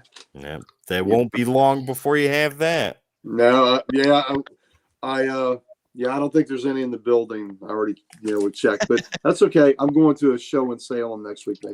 This is the Marvel Team Up Volume 2. There's not that many issues of it, and I'm a few away, and these are pretty cheap, so I got that. And then, I got Eclipse comic, World of Wood. Ooh. You said wood. Mhm. Yeah, Nice. right. When she rides me like that, you get wood. So My there you go. lord. So Nice. Awesome cover, though. Yeah, that's I got 3 books I already have because they make great Christmas gifts. For any of you that don't have the Lobo Paramilitary Christmas yes. Line, this Yeah. is an amazing read. It says, warning, Christmas contains bad taste in the form of ultra violence, icon bashing, and the finger. More offensive than Christmas usually is. One of the greatest holiday books ever written. When I recommend this book, I usually tell people, I got 4 words for you: Santa, Lobo, knife fight. That's what we need. Oh, that's a Christmas review right there. Yeah, right here. So I get them when I get them cheap. These are great. These are great little gifts around the holidays. Yeah. For people. So Wonderful. there was a Sergeant Rock special series that went 21 issues. I hate Lobo. Read that, Richard. You won't. Yeah. It's fun. It's fun, Richard. And they did a fan film of it too that you can find on YouTube. Yes, they did. And somebody hires him to kill Santa, and what hires him to kill Santa is absolutely brilliant. Yeah. Sergeant. So there were 21 issues of the Sergeant Rock special. So I got the last 3 I needed. Here's 16. Yeah, there's the Iron Major in it with Rock. 16. 17. I really love this cover. That's cool. I like how Enemy Ace. I like how in those books how they did the stuff in the little corner box. Yeah. Yep. A spectacular Kanigher and Kubert issue. And then 21 was a Christmas cover. Wow. Yep. And look at that was what Santa looked like. I'd want him killed too. Yep. So, and the old book that I got was Adventure 338, which was he kicked the cat. He kicked Dexstar. Okay. After he kicked Dexstar, what did he do to Atrocitus, Richard? Lobo had a power ring. We have shown that image several times. Yeah. Kodak Station. Hit him with a big, giant green dildo, he did. Oh, my God. And Hal Jordan said, did he? And Guy Gardner said, yes, he did. Adventure 338, Legion of Superhero appearance. I think I'm under 10 issues from having all the Legion appearances. Wow. Nice. Which is pretty cool now. That's a lot of books too. Yeah, it is. It is. So and I do have 247, Adventure 247, which is the first Legion. And that's a big boy book. I wish I had a big boy book to show, maybe later. That part was funny. Yes, it was funny. I got a couple trades signed today. For the Legion thing, I wanted to ask, does that include solo appearances of Legion characters, like not as the whole team, but where it would just be 1 or 2 characters? For the most part, I may need a few because Jimmy Olsen had a few. I mean, it was just a couple weeks ago I got the first Mon-El that was solo, so not too far off. And the things that happened, since I started collecting in '74, I picked up pretty much everything. So there wouldn't be many. Maybe there may be a few more solo appearances. This is a great graphic novel, the whole thing, Hard Knocks. Wow. Got it signed by Jay Lee. Nice. Wow. I know Jay Lee's art is highly stylized, but Yeah. I just think it's cool. And this was a really good Really good book. So Wow. Jay Lee. That Jay Lee- signature placement's really good too. Yeah, he did. So he did on the outside of that. All right. Miss Amanda Connor, who I love. She had interior work on here. So Jimmy Palmiotti at the bottom. Look, Amanda Gary. did that. Yeah. Yeah. You know, I think that Power Girl's got good taste if she loves me. So That's I'm happy. And they had a couple you know, they have like the single issues you can get there. I came because me and Gary were talking to him towards the end of the con. Like I was really close to buying one of those Power Girl books and getting her to sign it. Yeah. Wow. Jimmy Palmiotti on this Catwoman. Nice. He did the inking on this with Galassi. That's Brubaker did. Yeah, so he signed that for me. Palmiotti also did this Daredevil book. He was the inker on that. Yes. Nice. And besides signing it, he drew that. Oh, dude. That's awesome. Including the swirls there, the radar swirls. Wow. That's awesome. Yeah, That's so sick. Jimmy Palmiotti, who Dan and I had a great interview with, and Dan and I talked with Amanda Connor, and there may be an interview in the works there coming. So Now I'm even more looking forward to editing this footage. yep. So I didn't talk to them on yeah, camera. we didn't have them on, Oh, but we talked. So this Punisher volume, Palmiotti, did a lot of the inking here, and I had Innes' signature up top, and then Palmiotti did the remark here. oh, Oh, that's awesome. Yeah, pissed off Frank, and wow. That's pretty cool. Yeah, and I know you fellas have seen the Jonah Hex that he did the whole 1-page Yeah. picture of Hex for me. Yeah, Eternal Knights, man, you chat him up and you talk to him, and again, you get things personalized. So, Sal had great stuff. He had great Spectre stuff, and he dropped the mic, and I wish that I could have something that was really cool that was Spectre related that might do something for folks, like maybe More Fun 60 from 1940, baby. Wow. This is this was an obtainable grail for me. So it was a grail, but it was an obtainable one. That looks so damn good. That's a great book. That's nice. Look at the dude shooting down there. That ain't gonna do no good. So this is Spectre 60, early in the run, More Fun Comics. Bernard Bailey cover. There's the back. Wow. Nice. So what was restored to it? Do you know? Yeah, it had some color touches. To it. The staples were reinforced, or the covers reinforced. Staples replaced, and there were tear seals on the cover. Pricey. I don't know. It's $1,200 pricey. It looks good. It does. Looks really nice. This was a big boy book. I spent on it. So look, I spent 12 on it, and I got a very, very, very good deal on it. Yeah. This is a 5.5 restored grade. I have no problem having a restored grade. A 5.5 unrestored grade, then this would have been a $6,000 book. Isn't your Amazing Fantasy purple label? No, my Amazing Fantasy 15 is unrestored. Okay. 1.0 unrestored. But it presents well. It presents better than a lot of 1.5s and even 2s that I've seen. Yep. But, I know you've got another purple label, right? Yeah, I have a Spider-Man. I can't remember the issue number. I can't remember the issue number 2, but I've got another Spidey book that is purple label. But I am just fine with the purple labels. But this for me, this was probably on my collecting goals when we did the video with Dan earlier. But that is my rent, Eternal. This was a big deal book for me that I've wanted. I have a More Fun Dr. Fate cover, a More Fun Green Arrow cover, but the Spectre being one of my favorite characters, I want a More Fun Spectre cover. Wow. There's only 13 of them. There's only 13 More Fun Spectres. Of the 13, about 4 of them, maybe 5, or there's no way I would afford them anyway. And then of the others, Half of them I wouldn't want to put out that money for because I didn't love the covers as much. I think we've actually gone over like the individual covers too Yep. on a previous episode. I think so too. Yeah. And this cover of the ones that were obtainable for me, Yep. this was my first round choice. So I'm yeah, I agree, Pam. It is. Thank you.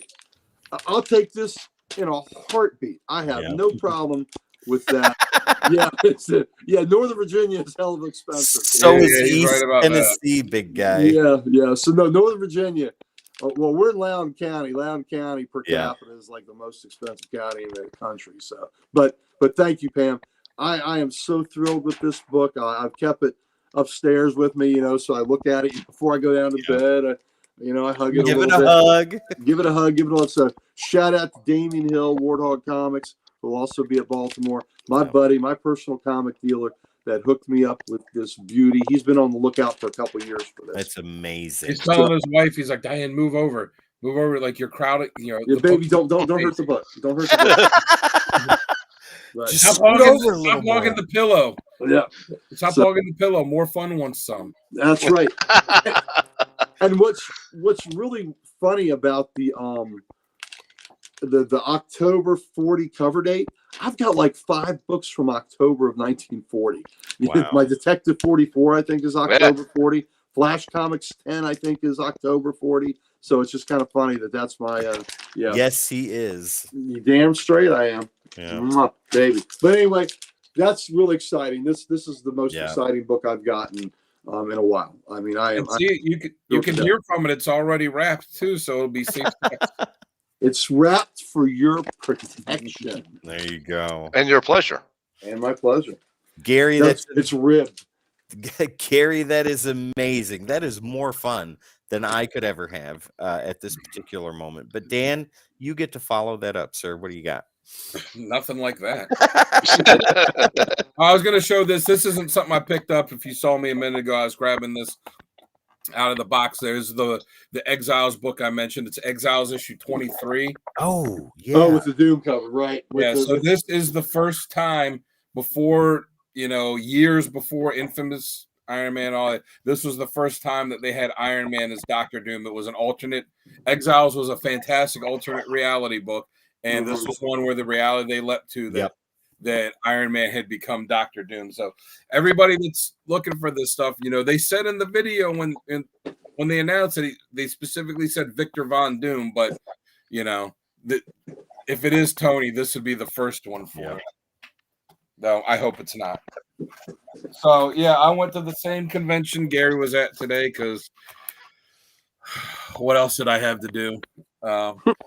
I filmed some video at it. I sent it to Tim, so he's going to work on editing that. So, and I had my daughter with me. It's the first time she's gone to any kind of convention. So I don't know what's up with my camera there.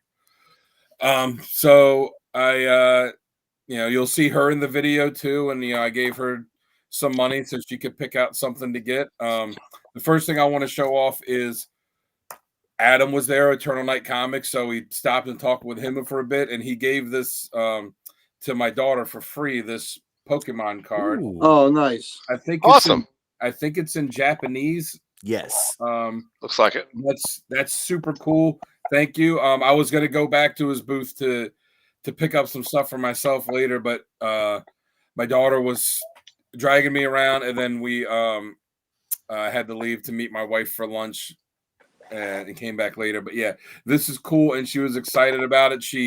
My wife was big into Pokemon growing up. I wasn't as much, though. I play Pokemon Go. So all I know about it is from that game. But my daughter is starting to know who some of them are. So that was super cool. That's awesome. Mm-hmm. That's great. Good job, Adam. Good job, Adam. And I got some books here. First, I'll show this stack. These were all $1. There was a guy at thank you. Yeah, that was super cool. She was excited about it. She had a great time getting stuff today. Nice. So there's this guy that just had a bunch of, not even like comic boxes, but just a bunch of boxes of all these loose books, not bagged or board or anything, that were there on his table that were all for $1. I couldn't look at them. It hurt me. They were not bad. They were not boarded. They were in messed up boxes. Oh my God.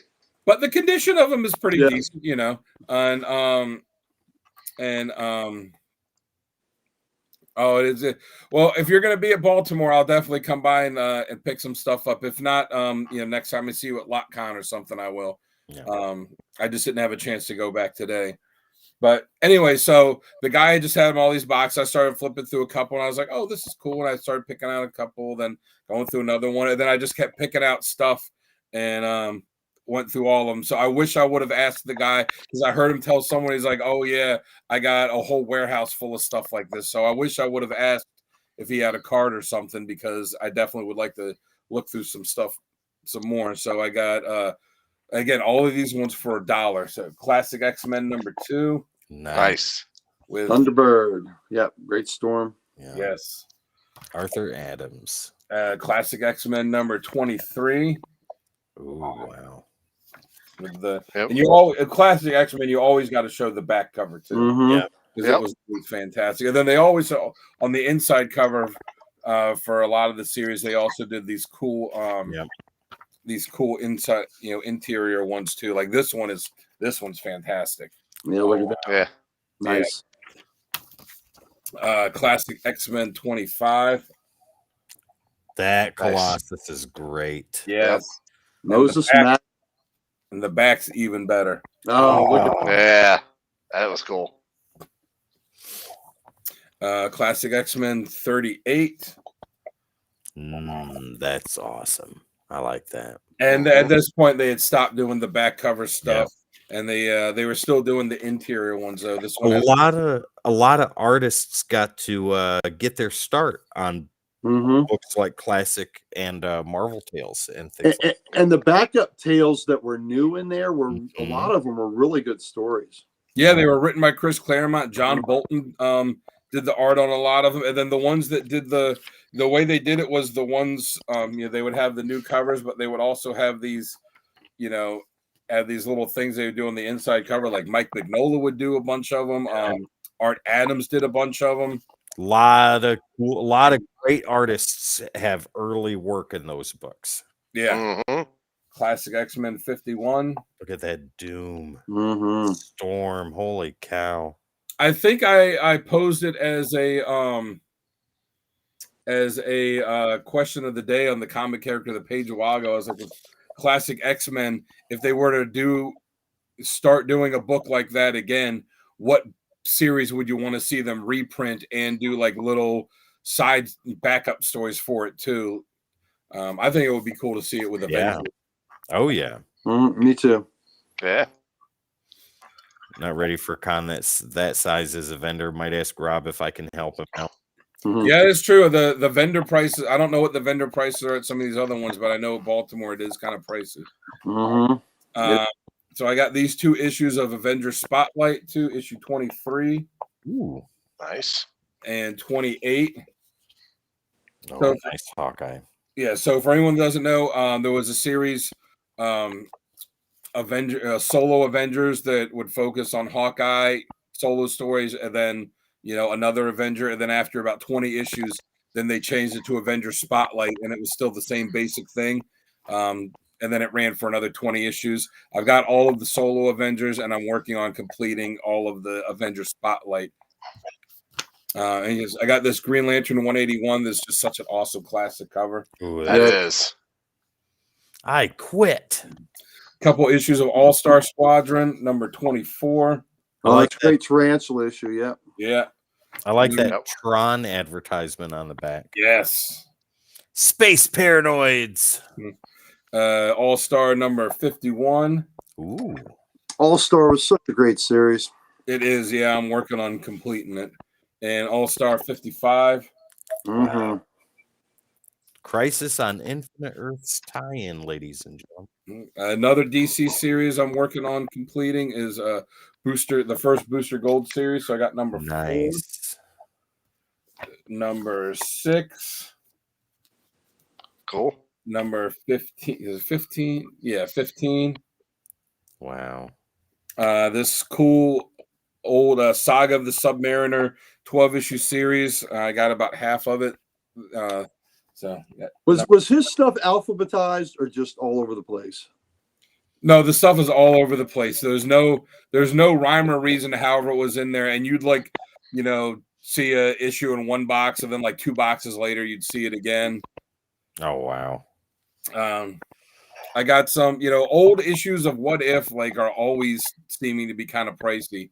So whenever I see them real cheap, I pick them up. Yeah. So is it volume 2 or volume 1? I got volume 2. I got some from volume 1 and from volume 2. So and that's a Frogger ad on the back of that one. Yeah, the first 3 are from volume 1. This is issue 40. What if Doctor Strange had not become master of the mystic arts? Oh wow. Tim, you'll like this one, issue 43. What if Conan the Barbarian was stranded in the 20th century? Yeah, great cover. I think that's a Sienkiewicz cover. Yeah. That is awesome. Let's see if it says on the inside. No, it doesn't say on this. They didn't credit the cover artist back then, but the interior art's by Bob Hall, and that looks pretty good. God, so awesome. Conan in jail. Yeah. What if Loki had found the hammer of Thor?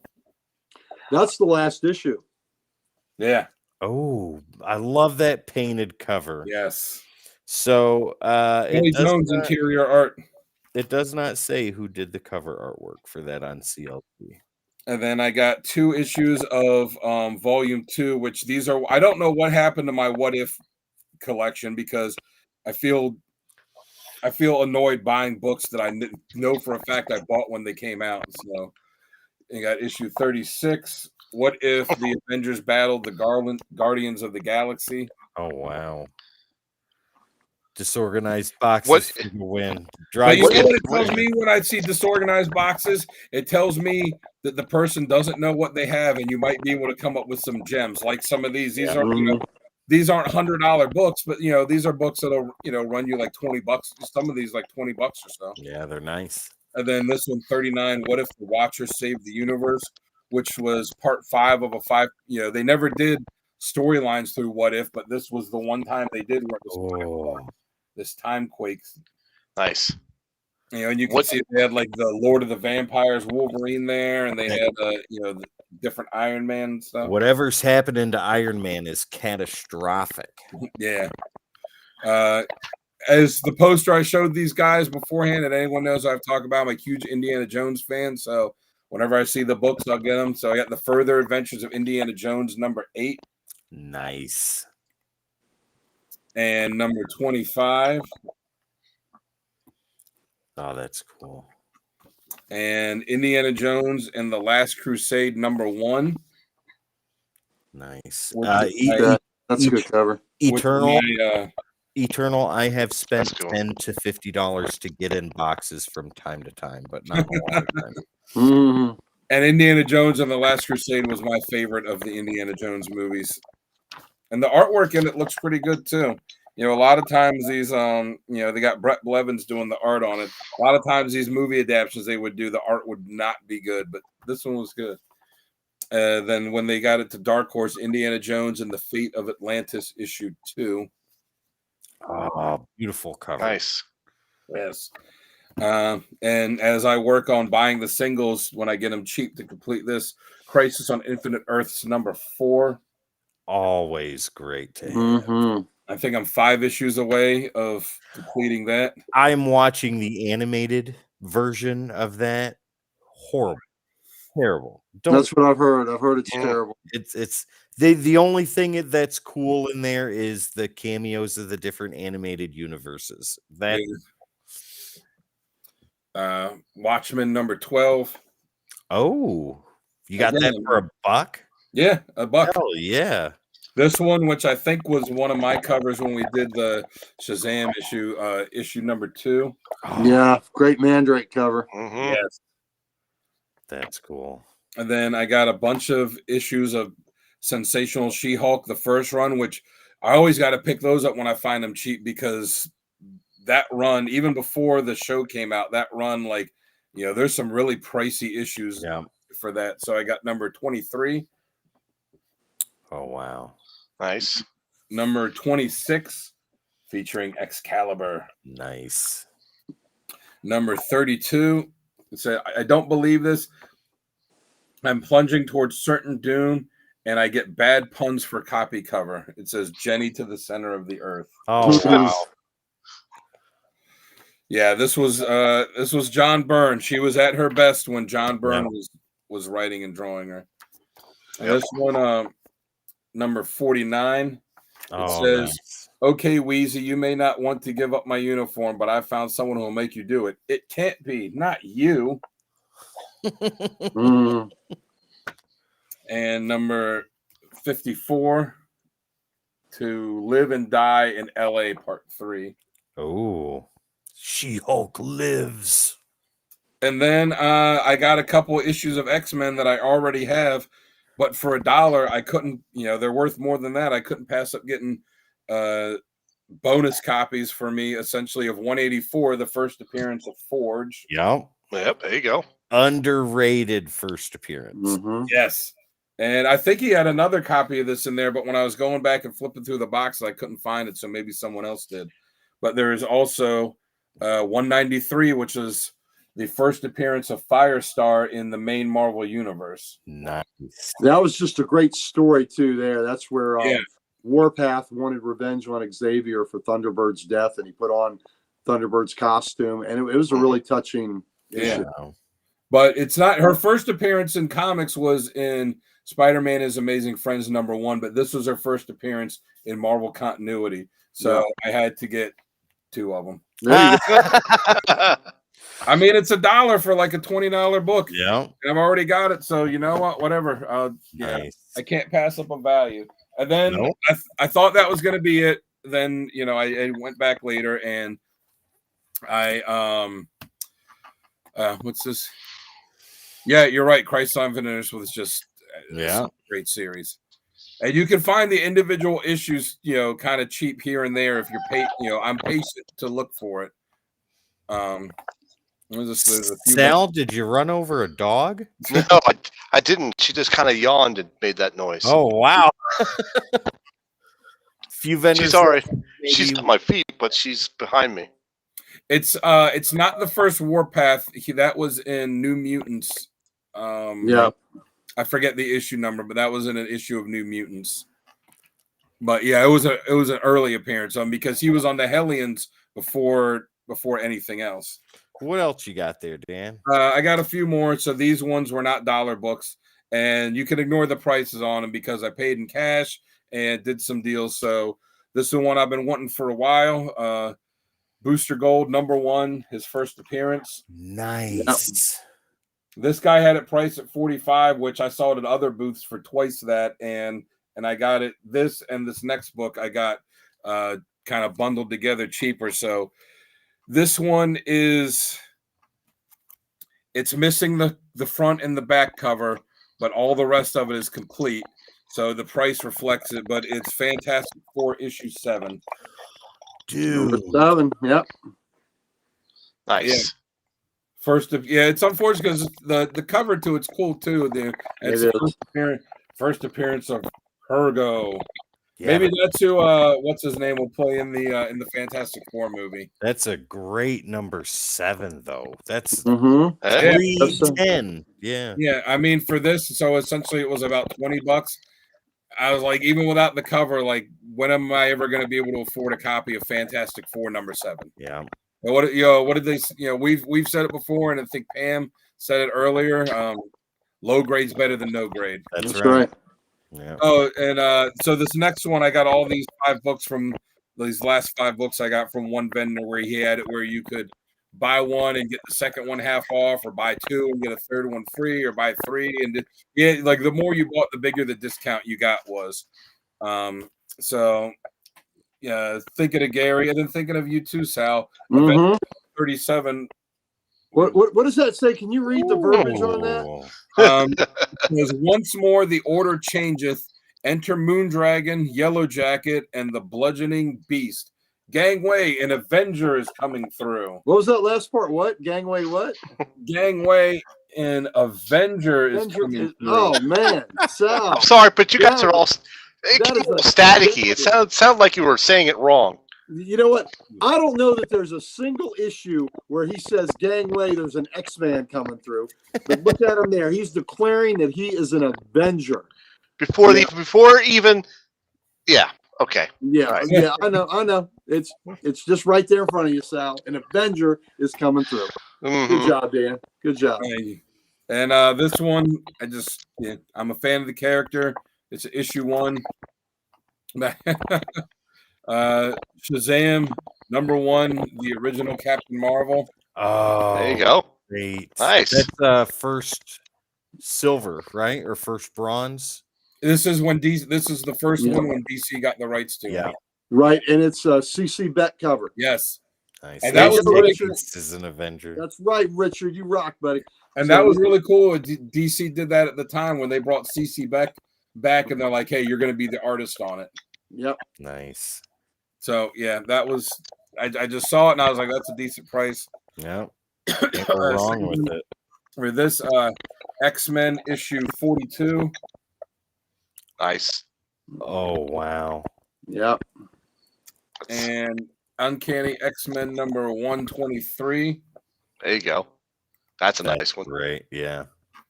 And then the last one I got in that deal was Marvel Team Up number 3. The green on that is really nice. That is a Yeah. Oh yeah, I showed these to Gary there, and he looked at it. That's that Morbius is right after Spidey. So that's second. Well, Spidey, he was in 101, 102. So this is the sorry. second. So after those initial issues, that was the next appearance of Morbius. Nice. Yes. So all in all, I spent a little more than I than I wanted to. Cut into the money that I'm saving for Baltimore, but I'm happy with the stuff I got. Some of them were, some of them like, this book, I'm just kind of casually collecting this series because there's so many of them and some of them are pricey that, but this was a really cool one. I collect the old X-Men. I've been coveting this one for a while, so that Booster Gold was a good pickup. Yeah. Yeah. Oh yeah. Yeah, that was a good price for it. Well, all right, ladies and gentlemen, that brings us to an end to Comics Unleashed, but not an end to the night. If you know, you know. Stick around. Oh wait, we got the do you know the trivia? Oh, we do. Yeah. So we can go ahead and get that out of the way. Gary, are you good with that? I know you've had a pretty long day today. No, it's okay. We can do you know? Yeah. All right. Perfect. Well, there you go. Bonus, ladies and gentlemen. Some do you know. Sal, you'll have to unmute for that one.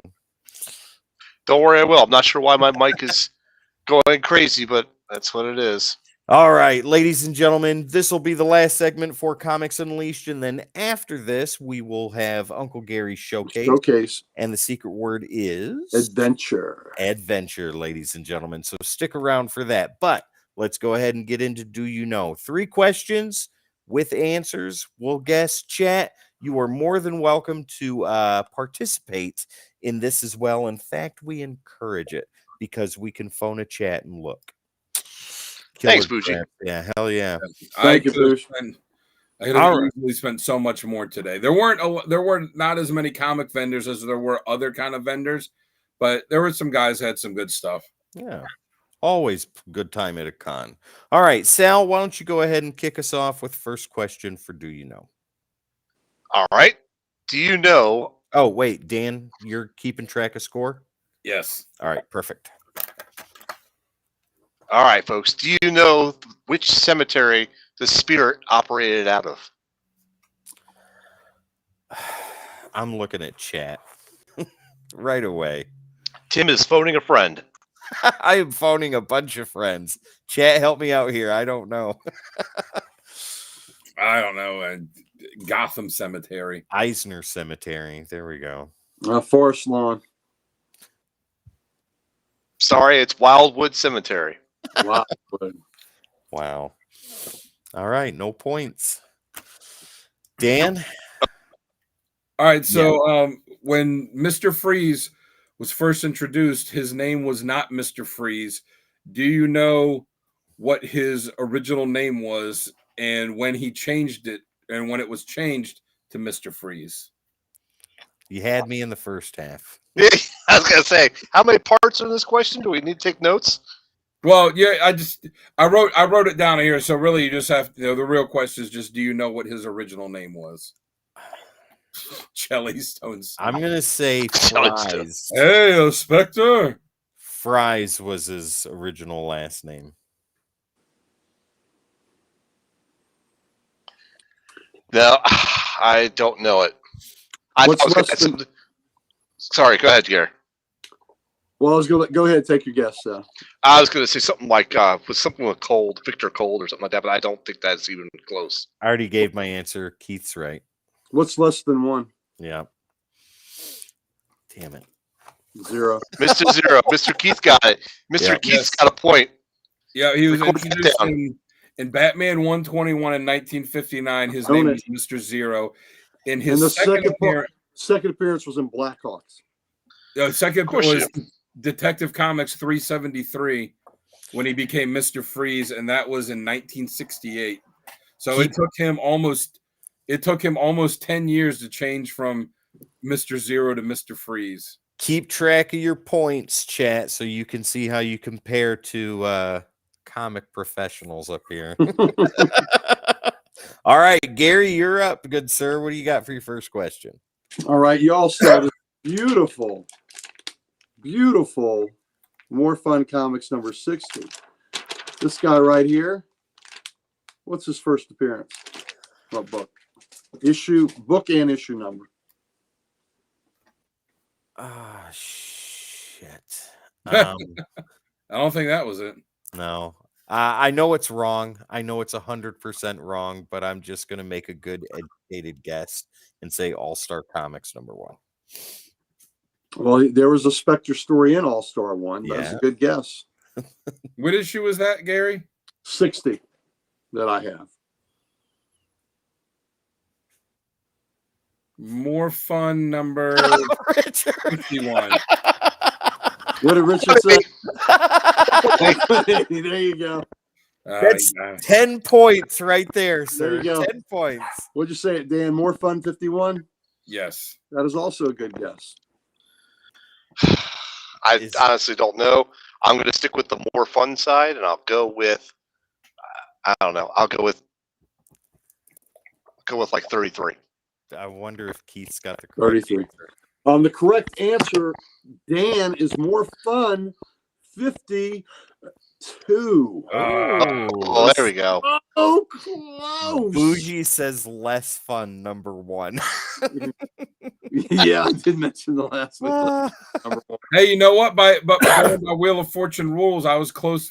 I was closest without going over. Yes, you were. Yes, you were. All right. So, last question for round number 1. Let's see how well your knowledge is, gentlemen. Do you know what single character is owned by both Marvel and DC? Access.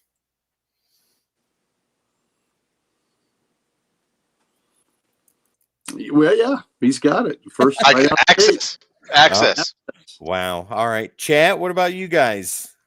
No? Maybe? Yes, you're right. Access. Do you know his name? Philip Seymour Muffins. Rain. Doing the rain dance. It's Axel. Axel Asler, right? Is that correct? Yeah. So. Fucking, and the goddamn character hasn't been used in like 20 years. It's such a good character. They haven't used him. There you go. Points all around. Talking Geek, you got it as well. He's just floating around in the void out there. Yep. All right, Sal, round number 2. Everybody that got the answer correct in chat, mark it down for a point. All right, so for my second question is, how old was Todd McFarlane when he created Spawn?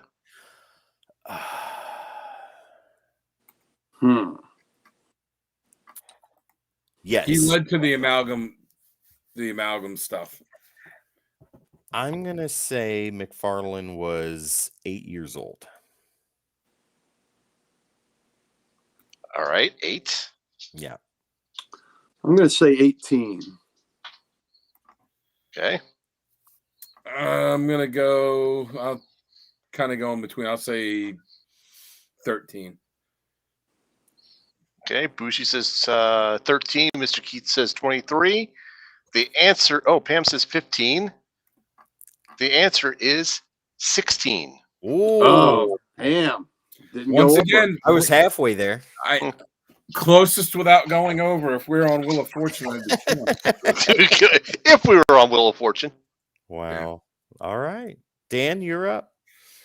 All right. Well, Sal should get this one since he's wearing the shirt.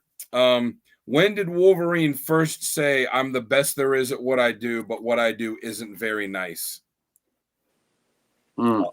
I'll let Sal answer because I'm pretty confident in mine.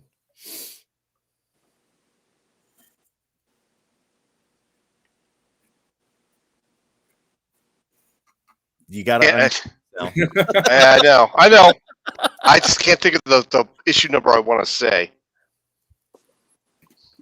I don't even know what book it was in. I'm going to say It's uncanny. I want to say uncanny, and I want to say, it was right. It was right about when he was just before he's married or going to marry Markio. My confidence So is going down now. no, I honestly, I'm not 100% sure. His confidence going down like a $2 whore. I'm going to say X-Men 181. I'm saying Wolverine #1. The correct answer is from 1982, Wolverine #1. He says it on the first page. Nice. Oh, wow. There you I go. will take that point. Very good. Awesome. Never doubt yourself, Tim. Especially when Sal's like, it's uncanny. It's uncanny. Damn it, I Sal. had that stuck in my head. All right, Gary, question number 2. All right. I'm going to keep up with a theme of this guy.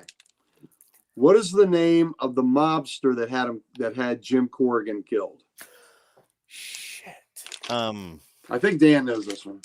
I forget it. Joey Buttafuoco. Oh my God! How did you get that? And he was dating Amy Fisher, and that's why he killed her. He killed Corrigan. Do you have those comics? You have those ones, don't you, Gary? Yes, I do have the Amy Fisher and the Joey Buttafuoco comic. Yes, I do. Yes, I do. I'm gonna say James Gandolfini, played by James Gandolfini. I can't remember. I can't remember, and I'm gonna feel dumb as soon as you say it. So I'm just gonna say Chestnut Longbottom. Wow, that's pretty good. I thought Muggs Malone's a good answer. That's a good answer because there is a nickname ahead of it. Sal, you got one? Tanya Harding. Right in the kneecap. I don't know. I would be just guessing. It was Jeff Galooly. Gats Benson. Wow. Gats Benson. Gats isn't like Gatling gun? Gary's bringing the expert level question. The next one will be easy. Everybody will get. All right. Question number 2 for me. Let's see here, gentlemen. What company crossover did Gen 13 make their debut in? Oh, I know. So does my dog. Come here. Get over here. It was a crossover event? Yes, it was a company crossover event. I want to say Wildstorm. I don't know. Well, that was the company. Was that the crossover, or it was published by Wildstorm? It's a multi-company crossover, like DC versus Marvel. All Access. Yeah. Okay. I got a loud dog here, so she's coming. Oh, look at that beautiful dog. Oh my goodness. She's a butthead today. I'm going to say Wildstorm Front. Okay. You say, Dan, you can put up Talking Geek's correct answer along with yours. It was Deathmate Black. That is correct. Nice. Yeah. Okay. Take your points, chat. Take your points. There you go. Yeah, Deathmate Black, first appearance of Gen 13. And which was the late shipping issue of Deathmate? Yep. And who was responsible for it from Image? Who do you think? Zeb Wells. Mark Silvestri did the cover for Black.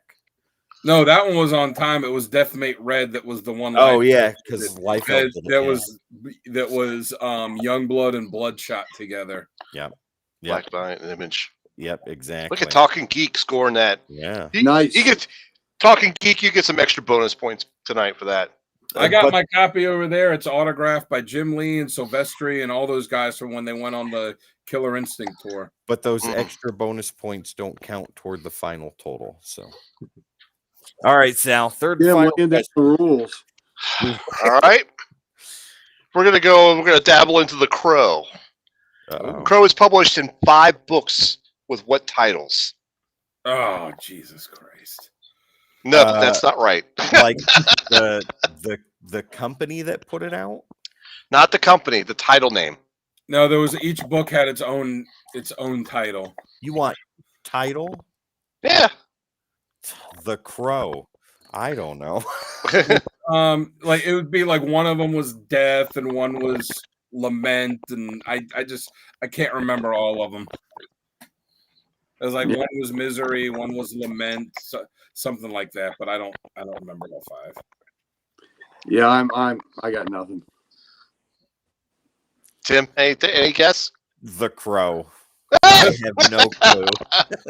All right. Pain, fear, irony, and despair, and death. Wow. The Crowbar. The Crowbar. My God. That's a Red Hood issue. That's a Red Hood issue. Oh. That is good as good. I like the one line from the movie towards the end when he's like, "Oh, here, let me do an impression for you with your bird." Caw, caw, caw, bang, fuck, I'm dead. Yeah, that was great. All right, Gary, question number 2. Hey, no, Dan. Right? Or yeah, Dan, sorry. Question 3. It was Sal's Crow question. It threw me for a loop. All right. So God Loves X-Men God Loves Man Kills was drawn by Brent Eric Anderson, but he was not supposed to be the original artist. Do you know who the original artist was supposed to be? I want to say Terry Austin. So say that again. And God Loves Man Kills. It was drawn by Brett Eric Anderson, but he wasn't supposed to be the original artist. It was someone else that was a pretty big name, and the negotiations fell through. So, excuse me. Who was it that was supposed to be the original artist? Who actually did draw the first 6 pages of it? Yeah. Which they obviously didn't use when he was replaced. I have no clue. Dan the Kelly Art. Ah, and God Love Man's Kill. What was that? Was that like 1982? Yeah, that was early 80s. Mm-hmm. Oh, no hints, Keith. No hints. I can. If I gave you a hint, you would know who it was. I'm saying Terry Austin. That's who I'm saying. I don't think it's him. I'm going to say Byrne, but I don't believe it's Byrne. Do you want to hazard a guess, Sal? Nope. It was originally supposed to be drawn by Neil Adams. Oh, it was Adams. And he dropped out because he didn't want to sign the standard work for hire agreement that Marvel was offering. So they got Brett Anderson to do it. But if you Google it, you can, he penciled like the first 6 pages of it before he left it. So you could Google it and see what the first 6 pages look. And what's funny is because originally Magneto was supposed to be killed at the beginning of the book. Oh, wow. And when Adams left, they kind of rewrote it so that he wasn't killed, and they changed the storyline a little bit. All right, Gary, your question. All right. Here's a Spectre question that's easy. So, when he first appeared, More Fun 52, who had him killed? Gat Benson. How was he killed? There's a colorful, well, not really colorful, but there's a pretty cool term for what was done to him that killed him. So, you don't have to use that term, but you can just say, how was he killed? Wasn't he shot and stuffed in a barrel? Drawn and quartered. It wasn't drawn and quartered. He was. Was it the cement shoes? There you Yeah, go. I was going to say the cement shoe Wow. He trick. was giving Yeah, cement cement overshoes. shoes. Yep. Yeah, mean- putting Galoshes, cement galoshes? cement galoshes, cement overshoes. But that was the phrase. That's what was Yep. done to. All What right. what Yep. a terrible way to go, man. Yep. Yeah. Mhm. Yeah, it was someone else that was the barrel one. All right. Well, he was in a barrel too. All right. Even though he was stuffed in a barrel and killed like that, it was still filled with cement. So Yeah.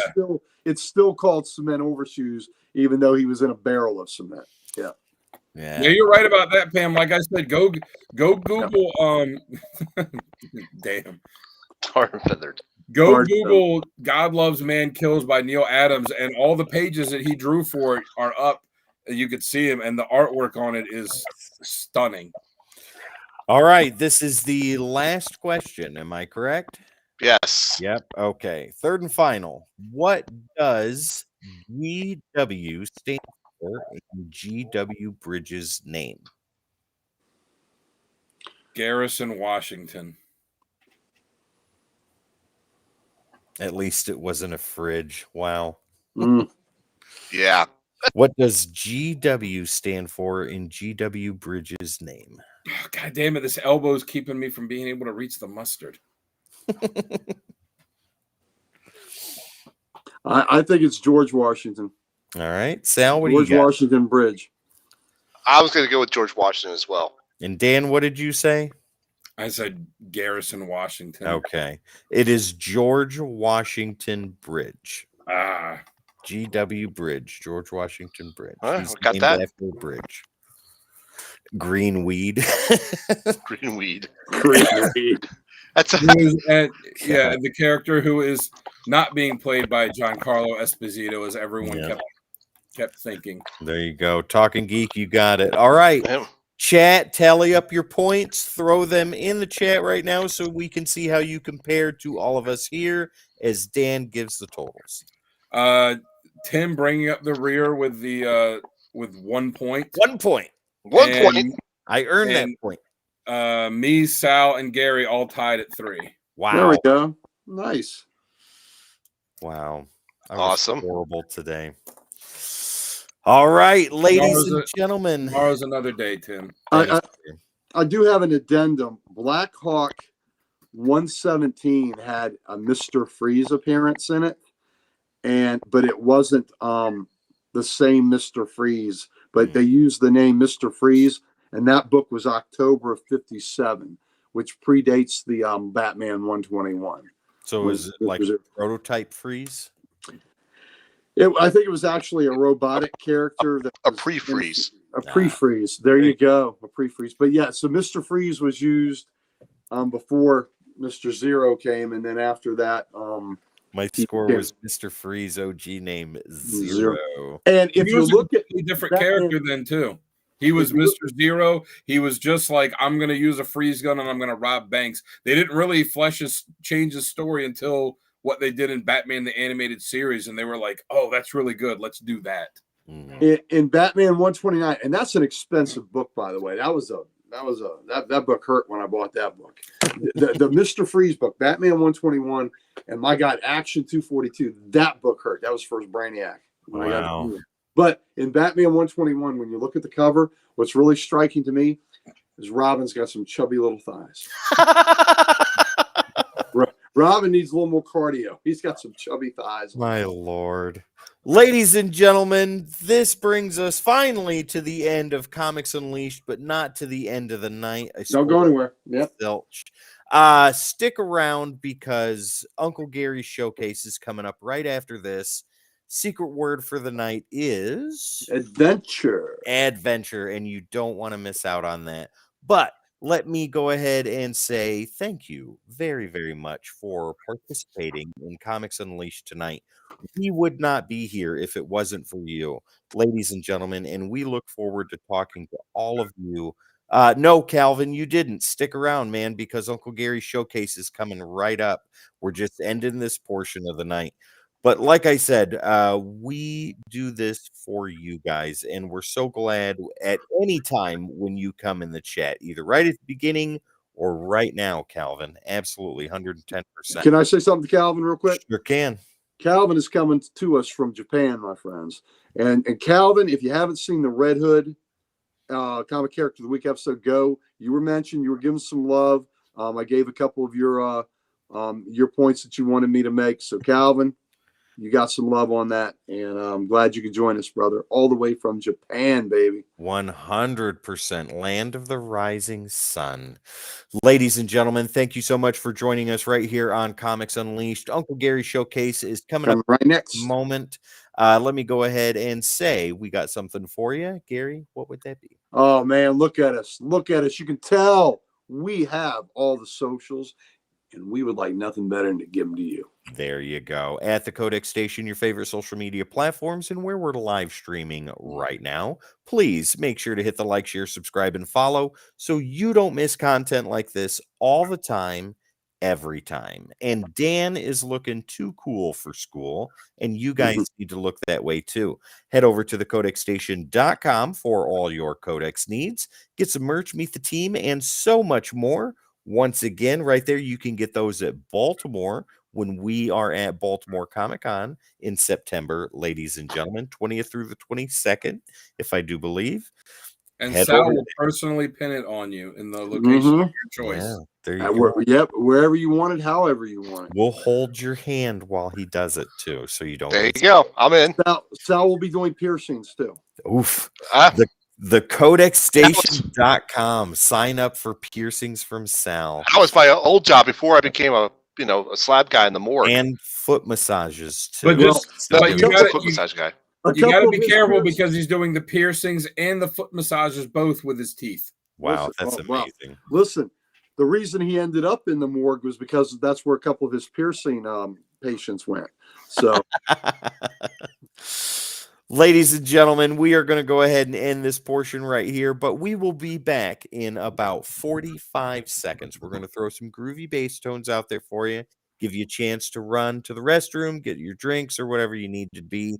And stick around. Comics Unleashed is over, but Uncle Gary's Showcase is coming up next. We'll be back in 45 seconds.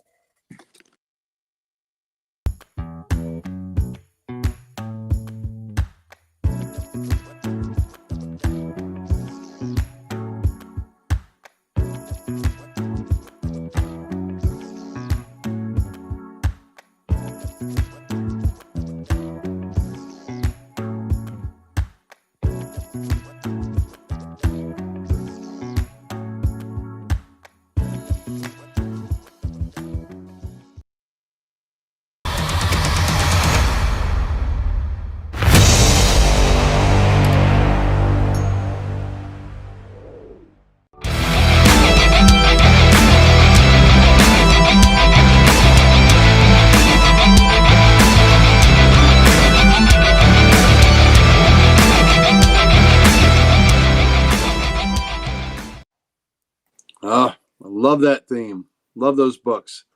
I want a tattoo from Sal. Got one word for you, Booge. Sepsis. Welcome to Uncle Don't Gary's listen to him. ladies and gentlemen. And remember, just like the piercings and the foot massages, he also does the tattoos with his teeth. There you go. Late night at Codex, ladies and gentlemen. All right. Welcome to the showcase. I love it. And one of the books you saw on the showcase, I'll show you again. Now, I believe I've done some of these books you're going to see tonight before, but because I'm in the Spectre kind of mood, I had to show again the great Jim Aparo Spectre run that lasted for 10 issues in Adventure Comics, and then I'll show you the feature that came after that. So we'll keep that as a surprise if you don't know what's coming. But there it is. There's that push.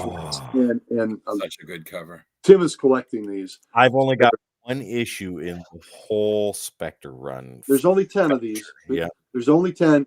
And this is Old Testament Wrath of God Spectre. He is turning dudes into blocks of wood and cutting them up, turning people into glass and shattering them. Yeah. Candles and melting them, like this fella here, his hands have been melted. Can't hold a gun if your hands have been melted. So did he turn someone into salt? He might. Yeah, I think he did. I think he Thank did you, spend some money. Eternal. We try and do our best to give you the most content for the most amount of time. There you go. So More bang for your buck. 431. Here's Adventure 432. Oh God, I Yeah, can't they're great. wait to get the rest of these. Oh man, you have to in reading them. Yep. So good. And fortunately, they have been collected. And matter of fact, you do want a collected edition of this because there were 3 additional issues that were never published in this run that were only published in the collected editions. Yeah, I like that cover. Yeah, so there's a Swarmy Swami doing some things that the Spectre didn't like. And these are all Jim Aparo. And they even changed it to Weird Adventure comics for a while. So Weird Adventure. And these are attainable books too. They are Mhm. not expensive. No, the higher grade, of course, the higher grade you Yeah. go. So I mean, I wanted some extremely high grade ones, but Weird Adventure with the that's look really at cool. Look at him coming through the mirrors. But So, like the one that I got is incredibly presentable. It's a very beautiful condition Mhm. copy, and I paid $20 for mine. Pam, good job. And yeah, it was brutal. And Pam, like I said, the collected editions got the 3 additional stories that weren't published, So look at Aparo coming out of the gas lamp. Little foreshadowing up top too. Mm-hmm. Yep, little foreshadowing up there. So Aquaman is in this book. Mike Grill's first DC work was Ooh. Aquaman. Yes. So he did the Aquaman backup in Adventure, Nice. which was really cool. That's the one I have. Yep, isn't that great? Yep. Just classic. Aparo, Jim Aparo was amazing. Yes. And here we go. Yeah, Bougie, you can get these books pretty. It's not going to hurt your wallet. Yeah. So good. Yeah. And the backup stories were good. Like I said, Mike Grill doing Aquaman, his first comic work. Look at that. Mm-hmm. If you saw the Spectre animated short that was part of the DC Showcase series, this is this kind of is taken from that a little bit. So, wow. And that was definitely that animated short is my favorite of the DC animated shorts, and they borrowed heavily from the feel of the 70s Spectre. Look at this. That's my real good shorts too. Yeah, it was. Look at that. Yeah. This is your favorite, Tim? I think that's my favorite cover. Yep. The voice that doomed the Spectre. Look at that. That guy is unloading. What is it? It's not a Tommy gun, but it's something like it. But he is just unloading at the Spectre, and the Spectre just looks so mad. Yeah, they're like you're right. Dude's pissed. Look at that face. Yeah, you dumbass. And then the last issue of the Spectrum is this. Yeah. So the dudes in the back are shooting. They're look at them. They're kind of gleeful. The dude in the front knows that they're in a world of hurt. Yeah. So that perspective on his right arm and the right hand being extended is really cool too. Yeah, well, and he could elongate his body and all that, and that's what he's doing. Absolutely. So that Spectre just did not care about your feelings. No, he did not. Pam, his first DC work was in the Aquaman backup. Now, Spectre, I'd love a full. I just don't know that it would. They'd get the audience they want. So after 441 started Aquaman. He got his own title again, but this time Aparo moved from the Spectre stories to the Aquaman. And Spectre drew a really cool Aquaman. So I was happy with that. Yeah. And a cool backup. So now I'm going front to back. Wow. So there were backup stories in these featuring the 7 soldiers of Victory, an old story, which was kind of cool. That is awesome. That's a fisherman. There we go. That's a neat cover. Yeah. Nice. Wow. Yeah. There's a creeper backup in this one. Oh. Yeah. There's a creeper. Another character that is not utilized near enough. Yeah. Yeah. Here's our bicentennial. DC salutes the bicentennial. And what's more American than an Atlantean citizen with an American flag? In the Crisis on Infinite Earths animated movie that's out right now, Commandy plays a large role. Oh, wow. Okay. Second movie. Maybe that's worth watching. And Pam, you're right. The Commandy one was really good. And it took from my favorite issue of Commandy, number 29, which was The Legend. And that is a great issue of Commandy. And they did it very Kirby-esque. And Commandy is my favorite Kirby work of all. I mean, I know people love his FF especially, but to me, it's Commandy. I love his Commandy work. And those shorts were good too. The Green Lantern one was really good. The Jonah Hex one was good. The Green Arrow's good. Yeah, too. There's Aquaman knocking the hell out of the fisherman. And again, with Aparo, I've said this before, you didn't want to get hit with those hands. Look at those hands. Yeah. That square chin. Yep. Getting hit with bricks. Yeah. Yep, exactly. Yeah.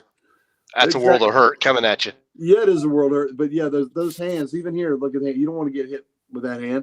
And the granite jaws of these characters. So, here we go.